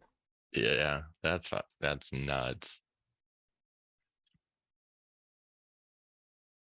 I mean, you'd get about 500 million after taxes. Depending That's upon what nice. state you live in. If you live in New York State, you're fucked. You're gonna get Yeah, 800. but that'd be pretty nice.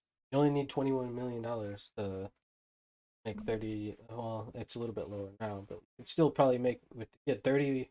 If you're at $21 million, you could probably make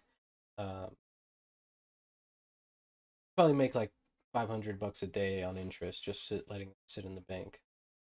So if you can't survive on $500 a day, then that was game. Fucking worthless. Eventually, you get tired of spending all that money.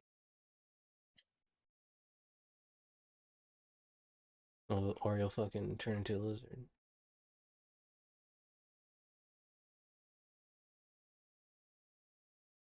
They break the 88. Ideal. Put the long.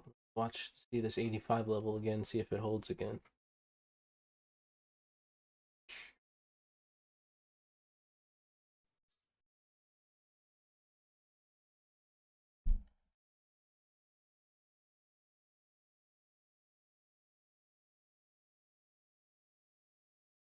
James, you ready to game now?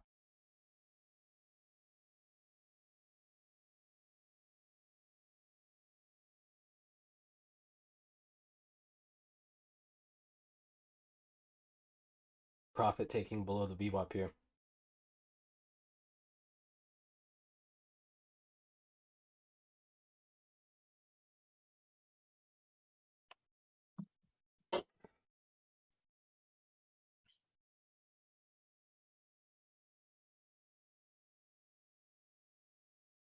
C period just balancing here inside of A, or inside of A too, but inside of B.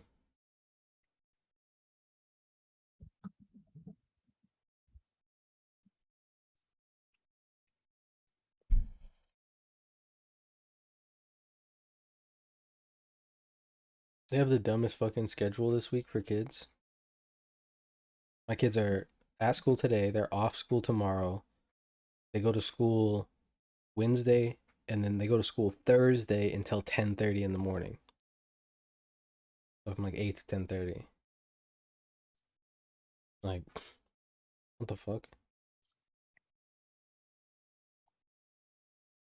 What's the point of going to school for like 2 hours? Waste your time.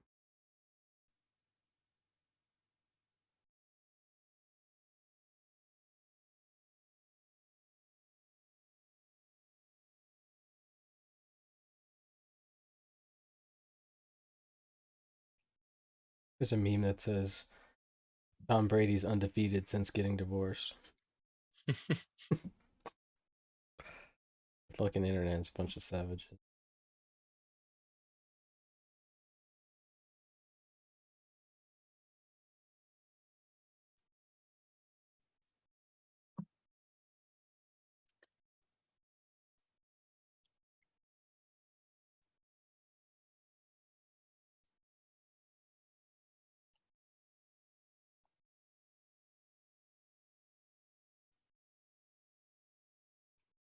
Nice little bounce here above 87. See if we can get some volume going. Nasdaq's looking like it wants to go as well. There it goes.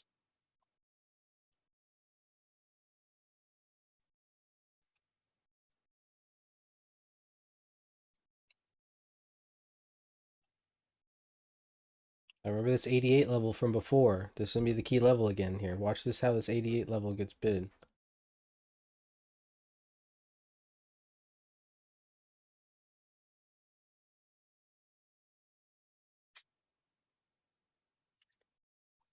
Damn, sellers keep trying up here, huh? I don't, I Over don't, that 88? I don't think it's sellers. I think it's just profit No. takers. Yeah, I don't think there's any selling here.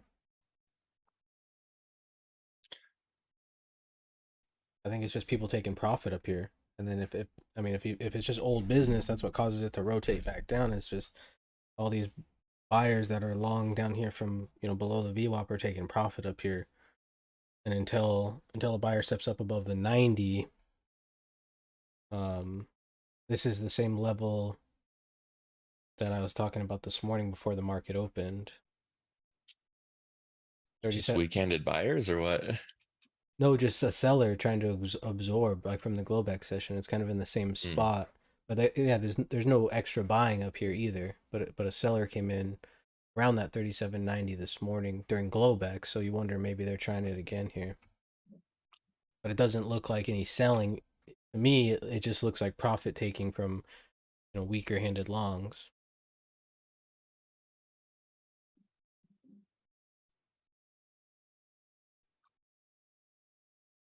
Nah, it's finding buyers now. Not really. There's Oh, there's no volume there. just wait. I mean, just because it goes up doesn't mean that it has buying. What do you mean by a seller absorbing? Like a seller absorbing price, like letting somebody sell into them. You know what I mean? Like if buyers are just trying to be aggressive here, but price isn't moving up, then he'd be like absorbing at this price. Like, oh hey, I'll just take all this inventory, take all this inventory, take all this inventory. C high is very mechanical here. Does that make sense, Kevin? Yeah, for sure. Thanks. Now we're above this 37.90. I still stay patient with this 88, but I'd like to see it stay above 90 now. There's some buying popping in right there at the 91.5.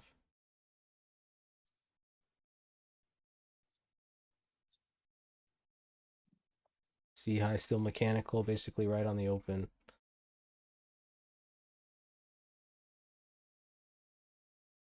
Nasdaq's running into a little bit of resistance as well.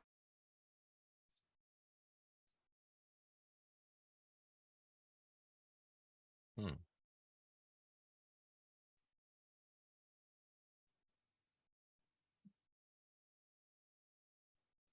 Yeah, so we just watched a ton of trades trade on the ask right there. So someone's trying to buy up here, but yet just the market wasn't getting any upticks. Couldn't even break that open, which is it's kind of a pretty weak reference to break. I mean, popped above it, I guess, like a second, but kind of a weak reference not to break. Let me give it a second chance here. Back to the 90. That's where we didn't want to see the market really get below this level.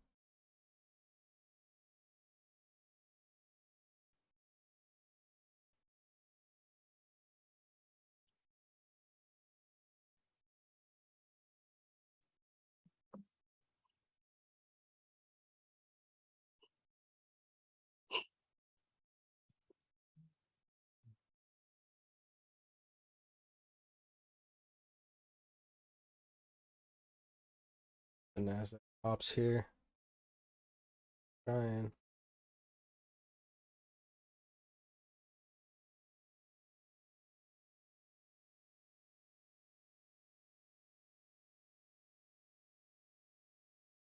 It kind of looks like buyers are getting stuck right here at 90 quarter.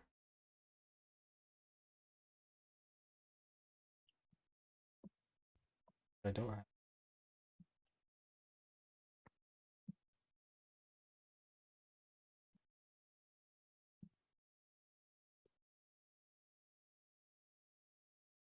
Someone needs to remind the market that it's trying to go up.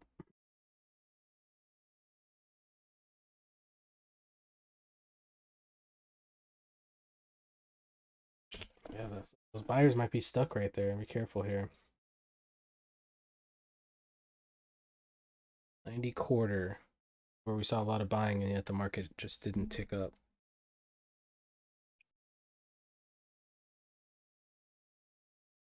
VWAP 4. There's that 90 quarter.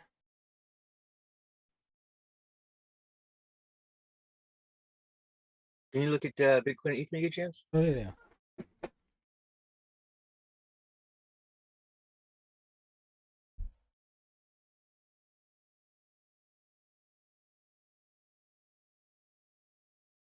Buyers are trying this 92 level on the ES.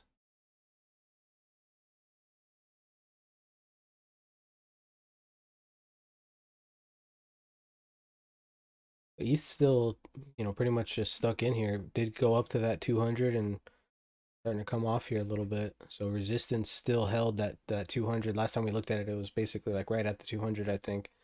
So far they held. Just came back down to this 1553-ish area. But we still got some untested VPOCs down below, right? Still with kind of like these single prints on a daily aspect.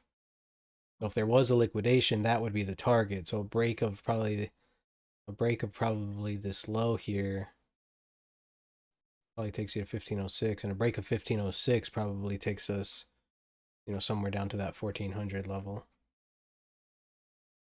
To the upside, you want to see confirmation above that 200. That's going to be the key here, since that's where everything is coming off of so far. So before we start looking at the levels above, we do have VPOC above, but before we start getting to the levels above, we need to see the market try to confirm above it. Okay.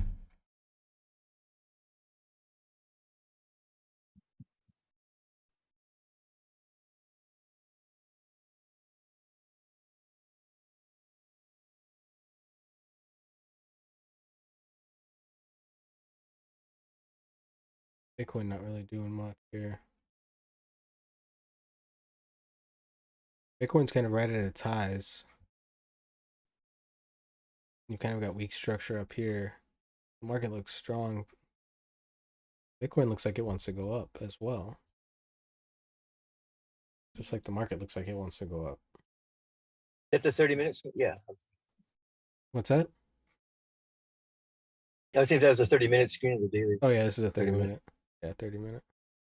It looks like it's trying to hold above this lower balance. See, it's kind of balancing right on top. Actually, that's kind of a negative look, to be honest, actually. I don't know. But normally when a market comes down, it starts to balance right on the top of a previous balance. But you kind of see, like, if you zoom out farther, I mean, this is a recent balance.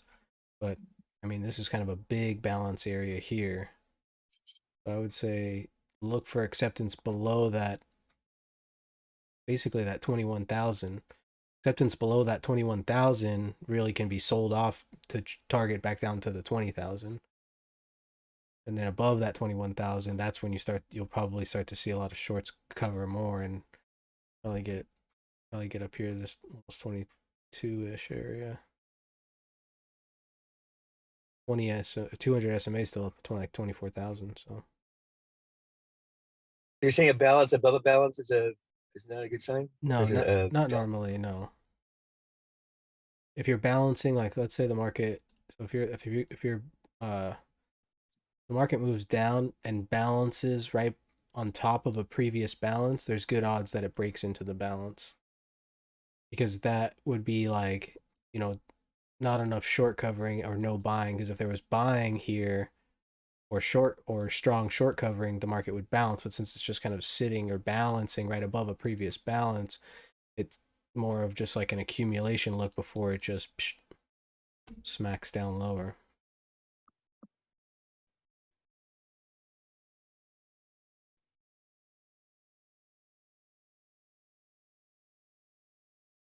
ETH and Bitcoin have really decoupled lately. It's pretty Well, interesting.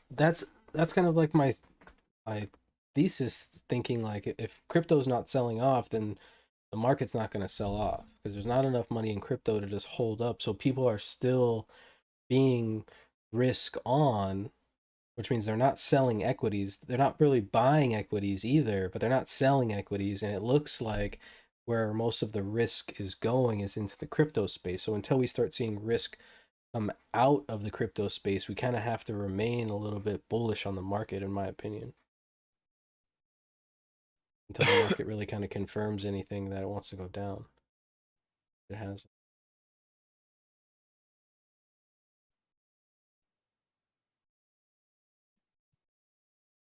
Took a nice little trade right there off the VWAP. That's nice.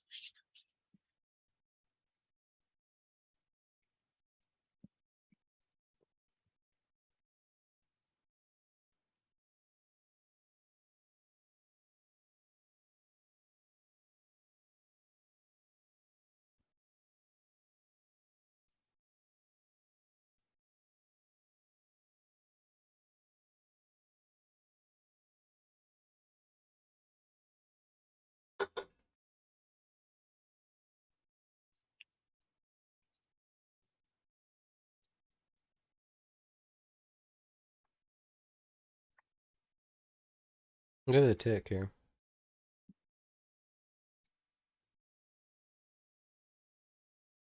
Still that buyer sitting at that 0 level that we saw there this morning.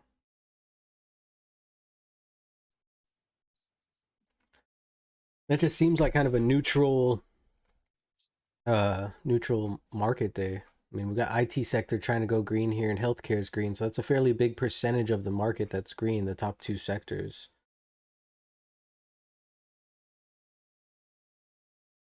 There's a pop of that weak high. Now let's see if we can get some continuation here. See the NASDAQ go.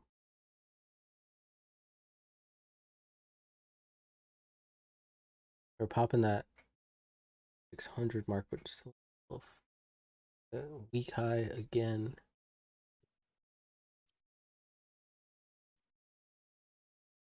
There's an offer up at the 95. That's where the market needs to get to get some upside. 95. But be tight. If you're long, be tight on your stop here. Quick on the flat. But look for a break above the 95 to get more continuation here. Failure to start pressing that 95 level is kind of weak, but market is trying to step up here a little bit.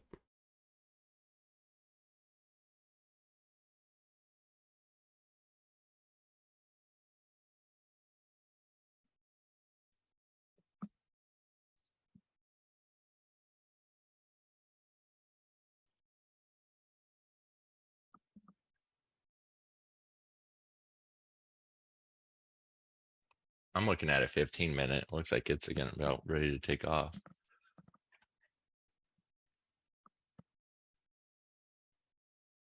Yeah, the 15 is making higher lows. You just have that area, our area up above right here. This is that weakness level. We've seen a lot of failing in the Globex session and in this night, like 37.99, 3800.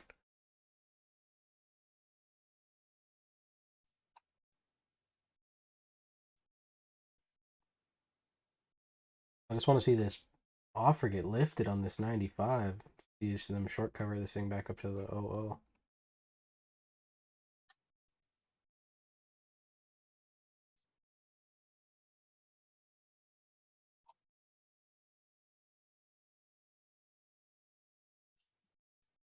That the bit there's that offer back in on the 95. That'd be a profit target.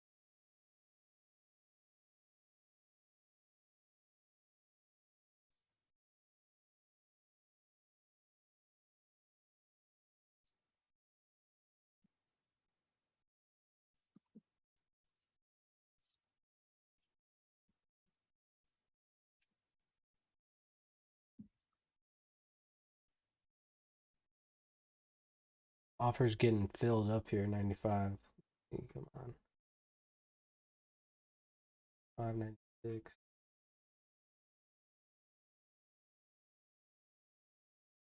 Yeah, see, it's tough to tell if there's a seller that's willing to absorb like up to this level.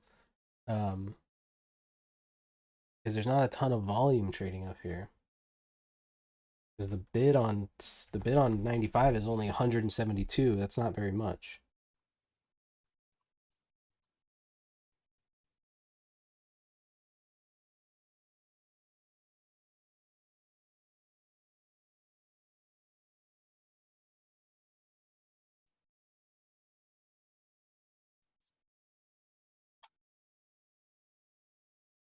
There we go. There's some buyers at 94.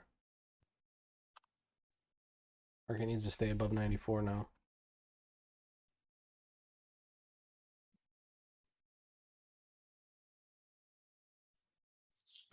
My phone's always trying to record everything that I'm saying. If I can send it to somebody.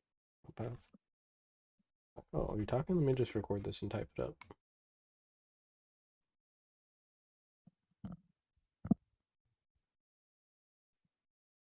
The buyers got stuck on the 94 there. They weren't even able to get that 95 bid, which was a weaker bid. That shows their weakness there.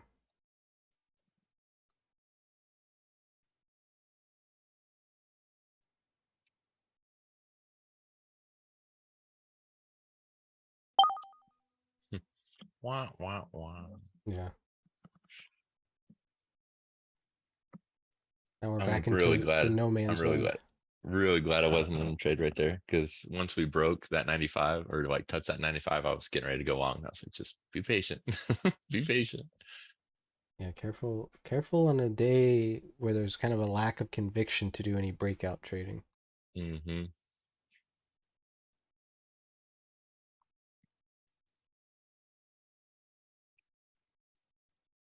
They have been buying off the VWAP though. Yeah. Yeah, as long as we're above 87, I like it. See the point of control move up right there too.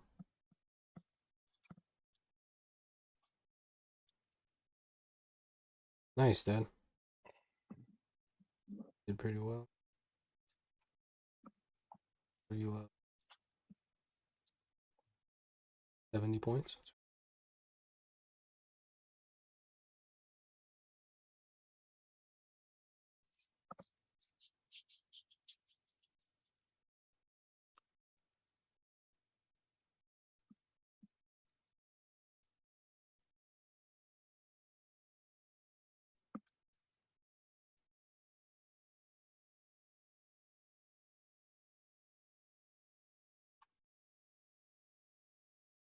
Look at the volume quick.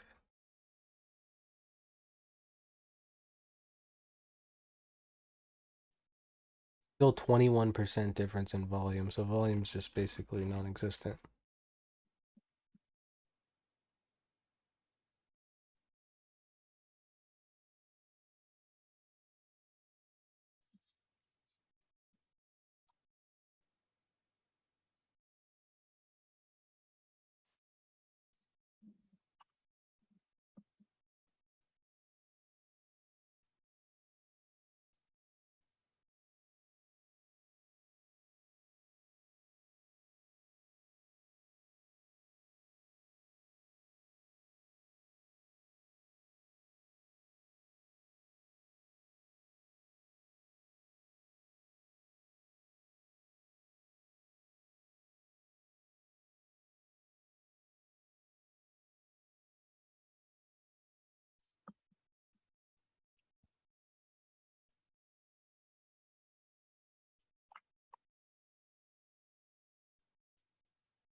Jesus Christ, this is boring.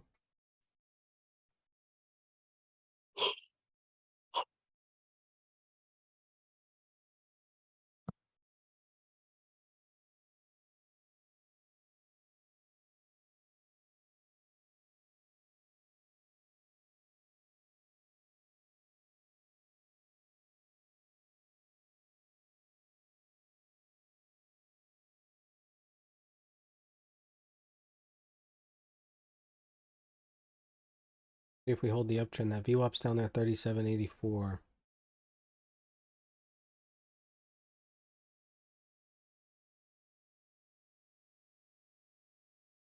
Off the point of control, we really don't want to see the market get below this 87 level.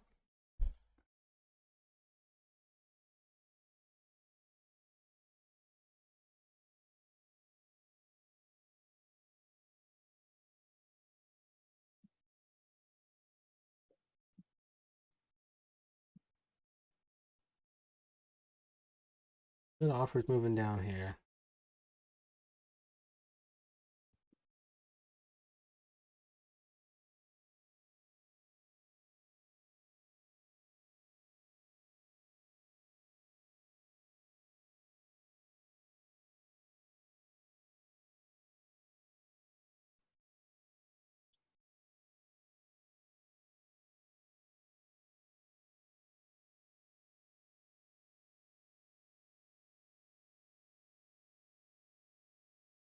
Above that 87 here.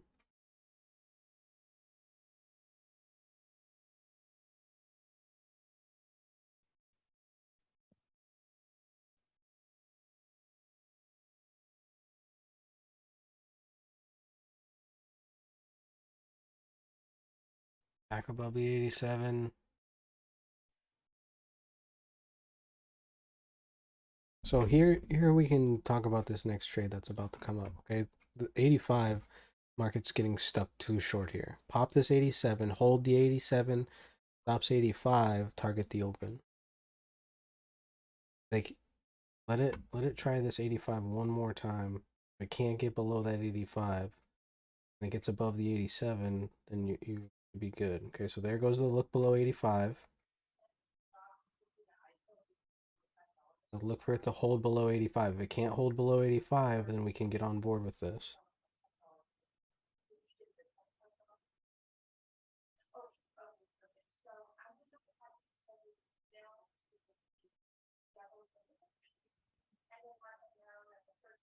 Okay, there's the 87. And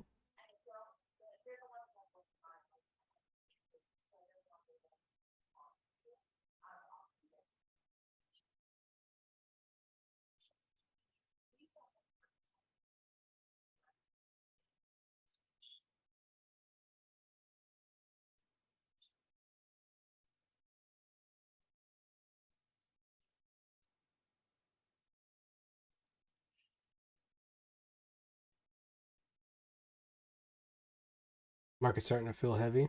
Yeah, it's like there's just nobody buying. It's like there's nobody selling either.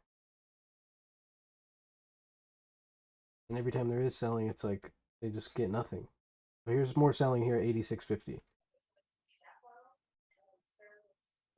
Notice where the ticks are at. Boom, pop up.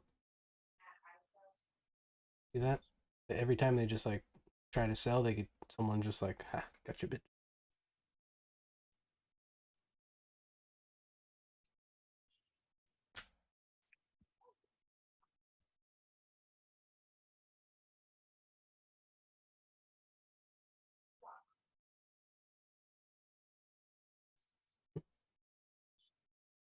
Classic. Another good call by Brad. Let's see if we can get the open. Like, you're getting kind of weak right here, but kind of a classic little move there. You don't want to just sit in here forever though. Took one off at 90.75. Still think we should come up and tap the open. I took one off at the 90.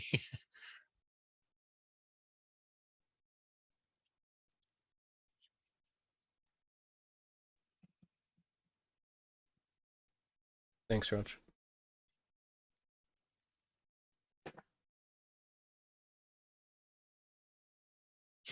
I'm a, I'm a generous god. You just got like that's the thing is like I've just been sitting here not trading, just waiting and waiting and waiting and waiting and waiting and waiting, and then finally the fucking stars align and we set up a nice trade. My God. Starting to get fucking back pain waiting for so long.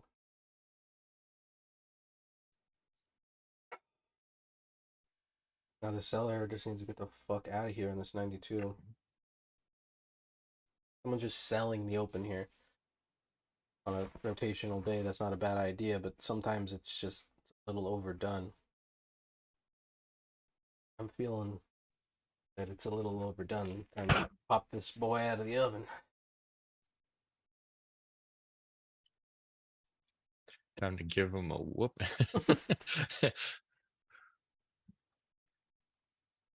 Curtis said something yesterday. I can't remember what he said.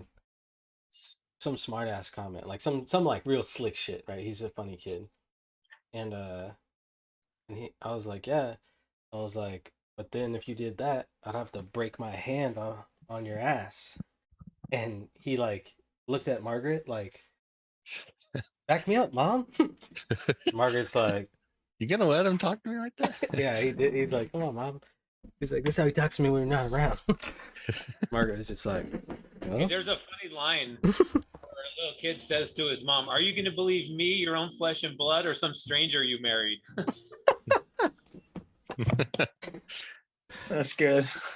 Curtis is just, he's exactly like me, so I know exactly how his brain works. Like, we can't play any games together because, like, I just know, like, one time we played Battleships, and I just massacred him. Like, I just knew exactly where he was going to put his pieces. I didn't cheat. I swear I didn't cheat. I just knew exactly what he was going to do. Right? Because his brain is the same as mine. It's like, put them all in the middle or put them all on the edges, right? This is how I'm going to play this first game. And see, like, you know, get to know your opponent. And I just, you know, just massacred him. And I just know how he's thinking. And so when he says slick shit, it's funny, but also it's slick. So you got to teach him, like, hey, there's a fine line between being funny and catching an ass whooping.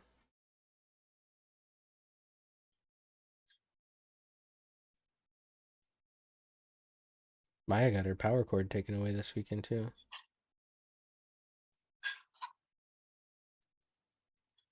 Curtis is easy, though. Curtis, like, you know, you take away one of his stuffed animals, the fucking world's ending. Maya's hardcore. Like, fuck all this shit. I don't even like any of this shit. Take it all. Get it. Like, all day by myself. One room. One He's bed. hardened. She's a gangster, bro. Maya's a fucking gangster. She doesn't give a fuck. Yeah, fuck it. Whatever. She's getting emotional, though, as she's getting a little bit older. How old is she? 11. NASDAQ looking weak here. Still watching this 87 level.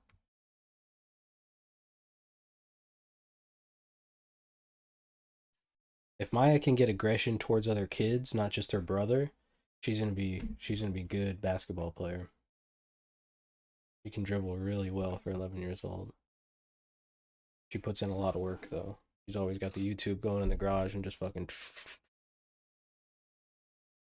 It's just she doesn't have that killer instinct, you know. She needs that killer instinct like Kobe had. She just likes to play. She doesn't want to win. She doesn't care if she wins. And Curtis is like he's not really the exact opposite, but like Curtis spends like half the time in a basketball game on the ground. You know? Like he's just fucking going for the ball all the time. All or nothing. Yeah. Oh, he's like a bull. And it's because he's such like a little like square bodied kid. Like when he bangs into kids, they just knock over. And he's not heavy. He's actually really thin. It's just he has no fear at all. So like when he's going for the ball, it's like he can't even see anything else. He only sees the ball. And so he just He don't like, care if he bumps you. No. He doesn't even notice you. That's the thing. It's like he's so focused on the ball, he doesn't even notice you. And so like because his force is going straight towards that ball, most of the time he just bumps other kids down to the ground. What are you doing on the ground? Yeah. Yeah, I can't wait for football season. I tried to get him to play flag football, and he was like, "No."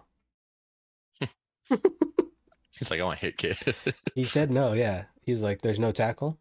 And I'm like, "Not till next year. The season's almost over." And he's like, "Well, I don't want to play." Like, all right.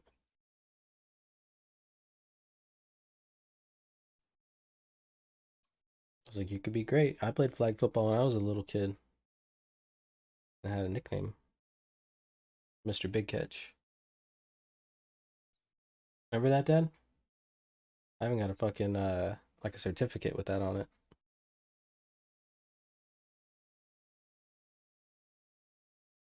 That same idea is like when I would play football, and it went into high school too, but in high school I played defense mostly. Um, but I've always just had like a knack for catching the ball. Probably because we played so much three flies up when I was a kid.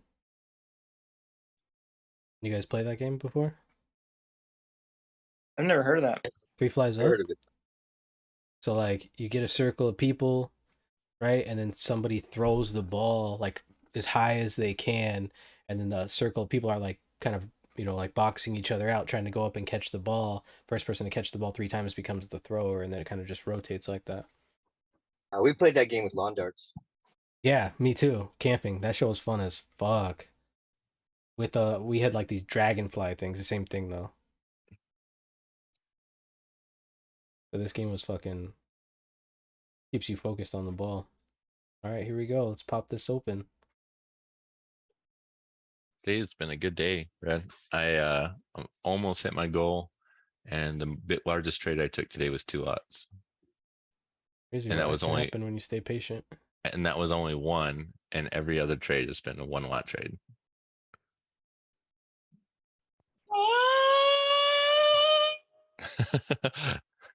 Shut the front door. I swear, I don't even mind sending Brad this screenshot. Well, you know what? Because not because, but in the beginning, because I had to send him the screenshot, I always had to rethink. Is this the trade I want to get into? Is this one that I really want to do? Mm-hmm. Because then you get the wrath. You get the accountability, yeah. Yeah, the accountability is a pisser. But I'm glad you're saying this because Jared thought 2 funded accounts Jared. and 2 more funded accounts, and Jared- soon to have 2 more. I'm glad you're saying this because Jared thought I would only give him the wrath. Oh my god, dude! You know what he used to send to me? I would send him a trade I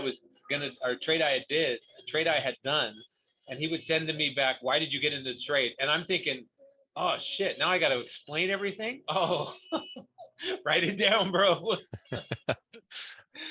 The funniest thing ever was there was one time Brad was texting me, and he asked me a question like, why did you do this or something? And I told him a reason, but I told him a wrong answer because I was like, oh, watch, he's gonna get all fucking heated. And then I sent him the right answer right after, and he's like, oh, I'm so glad you did. He's like, I was about to go in on your ass. Yeah. Well, I've still received some of that wonderful enthusiasm from Brad about the encouragement to do better. So my That's what job my is, MMA coach used to just say. He'd be fighting in the cage, and he'd be like, Brad, do better. I'm like, I'm trying so hard. I'm trying, but this guy keeps hitting me. Yeah, he's like, you're doing good, but just do better. Really trying, boss, but this guy keeps hitting me.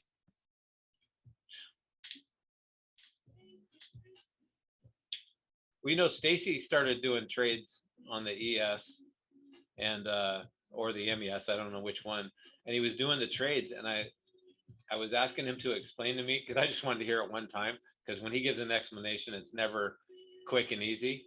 Give me an explanation why he got into this trade that he got in, because he's showing me a trade and it was on the ES, and I'm sure that I sound like this when I try to explain a trade and I don't have it written down. And I told him, I said, you don't know why you got in the trade. When you did that trade, you have no explanation. It's easier if you write it down. Mm-hmm. Because I said, you know, and we were going back several hours. So I was like, there's no way you could remember. He doesn't have to face the wrath though. You should send him a text and say, hey, send me your trades. I heard you're doing good on the ES. Let's see it. Then you get the fear. You're like, I traded well today, I think. I You had- should see it, Brad, I- too. He'll be the kind of like circle a trading bag. Why'd you take this one? You know, it's like that gamble one you take throughout the day. Brad's like, why'd you take this one right here? This one, pointing the finger at it. Yeah, he's pointing his middle finger at it. Yeah. Mhm. Then getting bullshit answers. He's like, all Like, these trades were pretty good, except it this was one. because I rolled the dice. It came up craps, and I knew that was I knew that it was going down. Yeah. What? The one It's day I sunny sent him my outside. There's no the one wind. day I sent him my screenshot, and it was like 1 lot trade, 1 lot trade, 2 lot trade, 1 lot trade, 12. Brad's like, what was this one all about? God. Oh, huh. Yeah, see the way My my mouse account got set up. stuck. See the way my account set up. Yeah, every fourth trade is 12.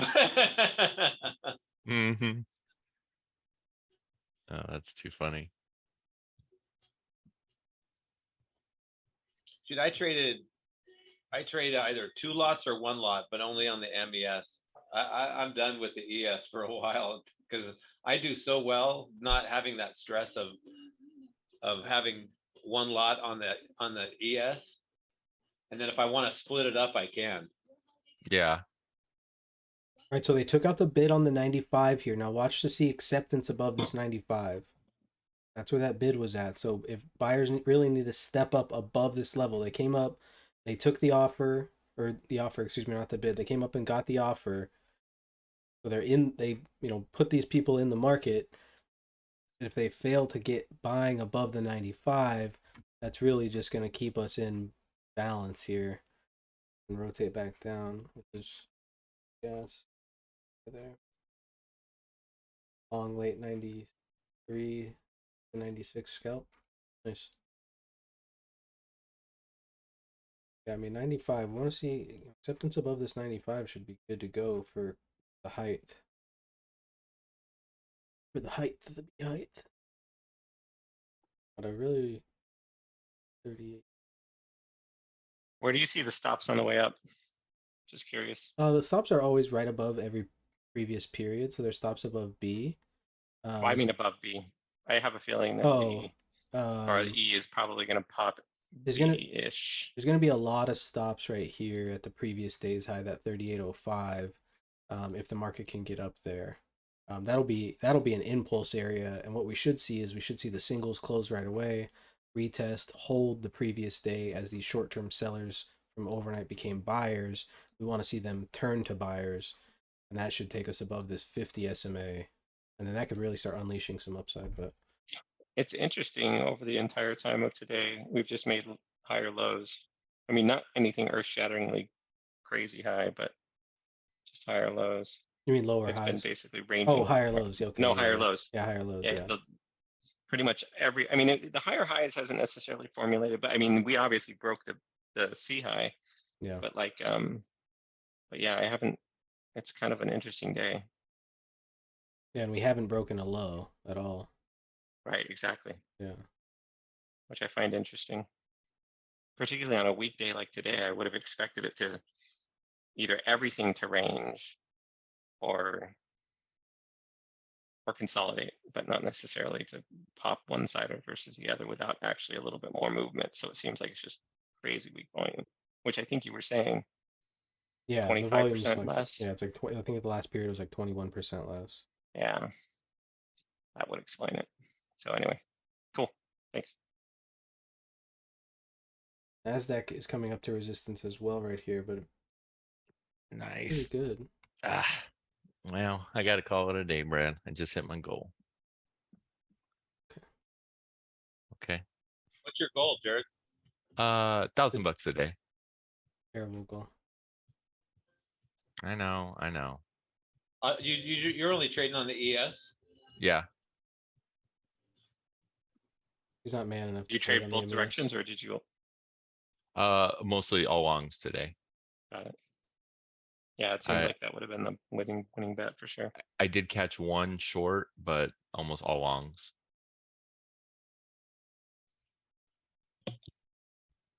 I know, Brad. All right, guys. You guys have a good one. All right. Hey, Jared. Later, bro. Wait, That's like some serious growth right there. Just saying.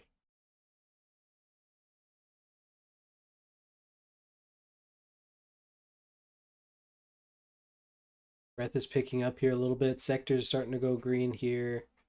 Financials barely down there. Holding above this 95.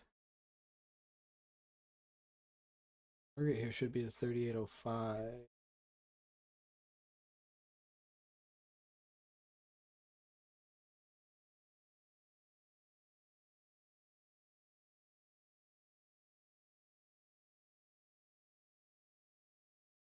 Where did those buyers get trapped last time? 98?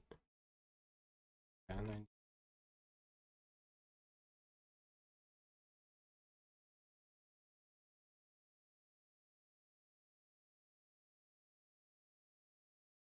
Wow, Apple is at only 4.45 down. I think it started the day at like 1.6 down or something like that. Yeah, Tesla's dragging the market down here. Because Netflix bounced as well, but Tesla's down 3.5%, 3.5% here. That's really what's dragging the market. Come on, Elon, send a tweet. Well,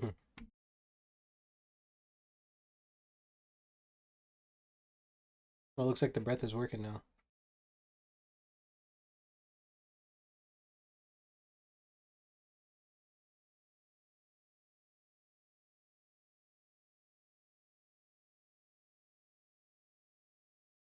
Because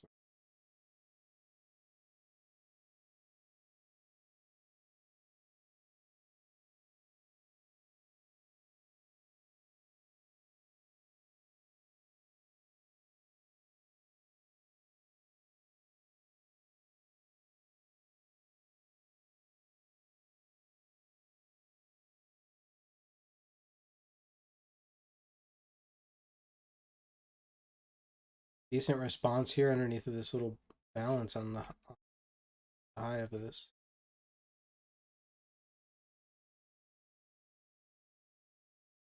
Open.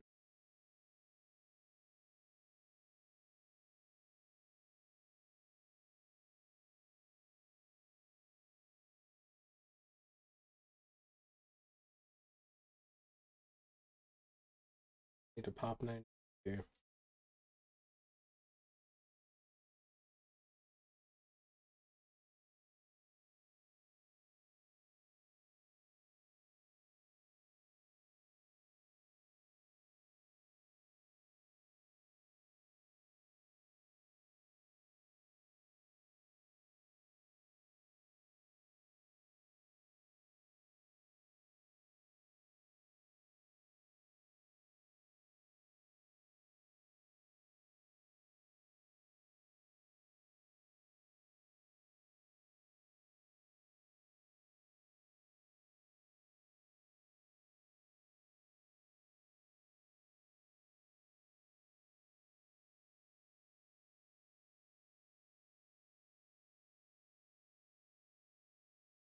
Well, might be time to get some lunch, guys. I mean, this thing, still holding above that 95 here. Needs to get above that 98 level to really give us a little bit of confirmation. That's where those buyers got stuck on that last move up. So, I mean, so far we've just been kind of confirming, right? We were talking about that 90 level. It held.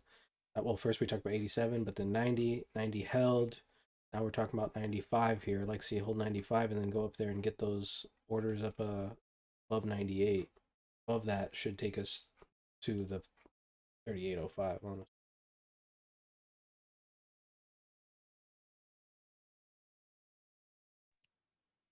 Brad, you looking to qualify any shorts from up there?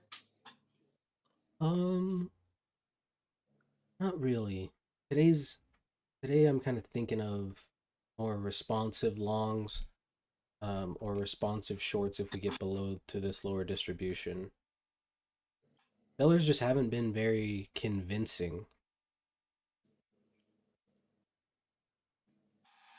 I mean, there's definitely, especially if we break this trend here, trend's not the most beautiful trend in the world, but break that trend there and get back into um, Friday's balance, and that would be basically acceptance below that open. But I'm kind of more using that distribution as that spot. Just kind of looking at that, you know, those singles have held for 2 sessions, the overnight and the previous day. Just curious if we'll get one of those little maybe stop run, look above, and come back in kind of things, you know. Yeah, I The think breath really hadn't been super convincing. You know, we hadn't had any 1,000 ticks, and we really hadn't even got above initial balance. right. Yeah, we haven't. Of course, I mean, it could still be a go with, you know, like we get up there and start squeezing shorts. I was just curious what your thoughts were. Yeah, so that's We what don't break. that's what we'll have to look for is a break of this poor high and this poor high / weak high should immediately close these single prints. That would be a strong buying opportunity. So when those stops get ran, we should see enough short covering to take us up above these single prints. I mean, the 50 SMA is there, and that's kind of like a spot where we probably will see some selling. Even the 50 SMA is sitting at, yeah, it's 38.10 still. But you just have to watch the impulse from there. So wherever the market impulses from, if we break high, I mean, the impulse could come from here. The impulse could come from here, could come from here. Right. Little Right. firecracker. Right, exactly. So wherever it comes from, we'll just watch that level.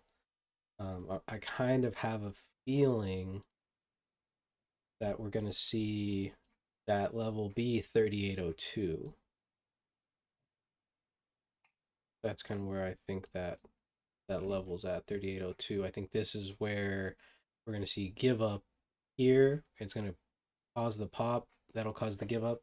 We're coming into the London close here at the end. So if London was getting short, they're slowly covering their shorts, and that could be a big rally.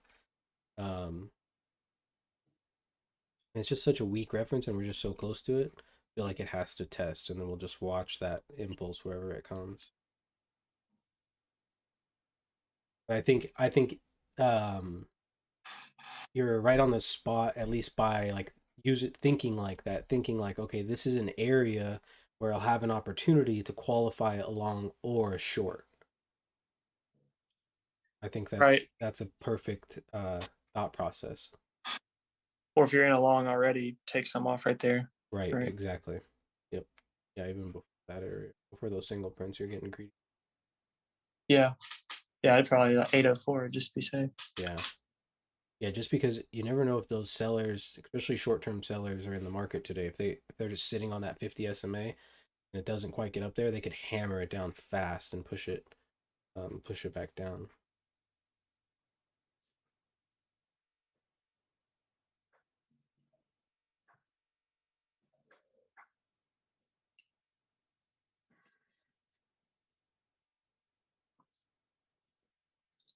Oh, you guys closed 8 minutes ago? Oh, okay, okay. It's back. Okay.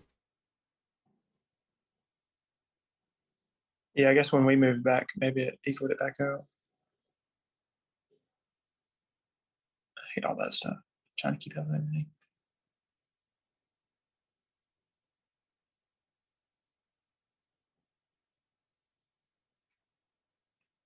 Station there. It's crazy how like off the profile, off the volume, off the AD, like everything just looks like it's tapering up. Yeah. You know, like you can almost draw a 45-degree angle on like every single chart on your screen.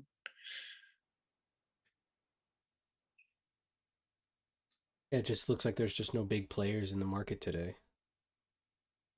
They don't have the juice to take the upside and see if they have some juice this downside, but balance. Kind of had that look above yesterday's value. Let's see if the market starts to develop value down here below 81. Last time it wasn't really too.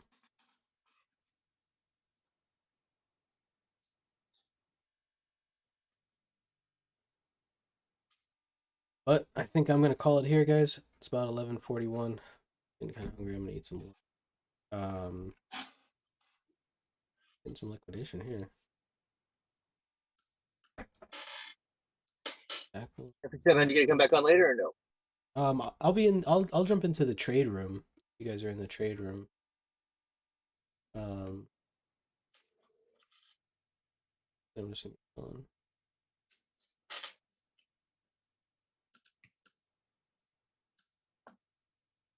Acceptance below this 81. Another weak reference here put on the low, or mechanical reference. If this elo doesn't break this settle, that's going to be another mechanical reference down here to the low, and that's another spot kind of telling us that sellers are weak. We did just see the breath do complete 180. All the sectors just flipped red. Weighted AD started to make a push lower, but the tick was almost negative 1,000 there. Not even close to the low. Comparatively from just today's range to that.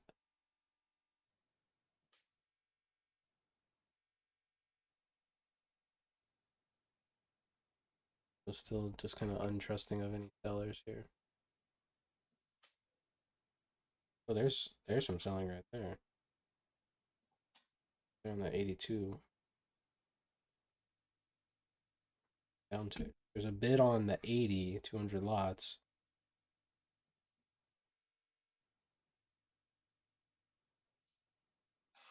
I better take a break before I fucking start trading again. Yeah, other than that, I'll jump in the Discord with you guys and see what we got going on in there. Yeah, you guys have a wonderful rest of your day. Make sure that you're managing risk and sticking to your trade plan, and I'll catch you guys later.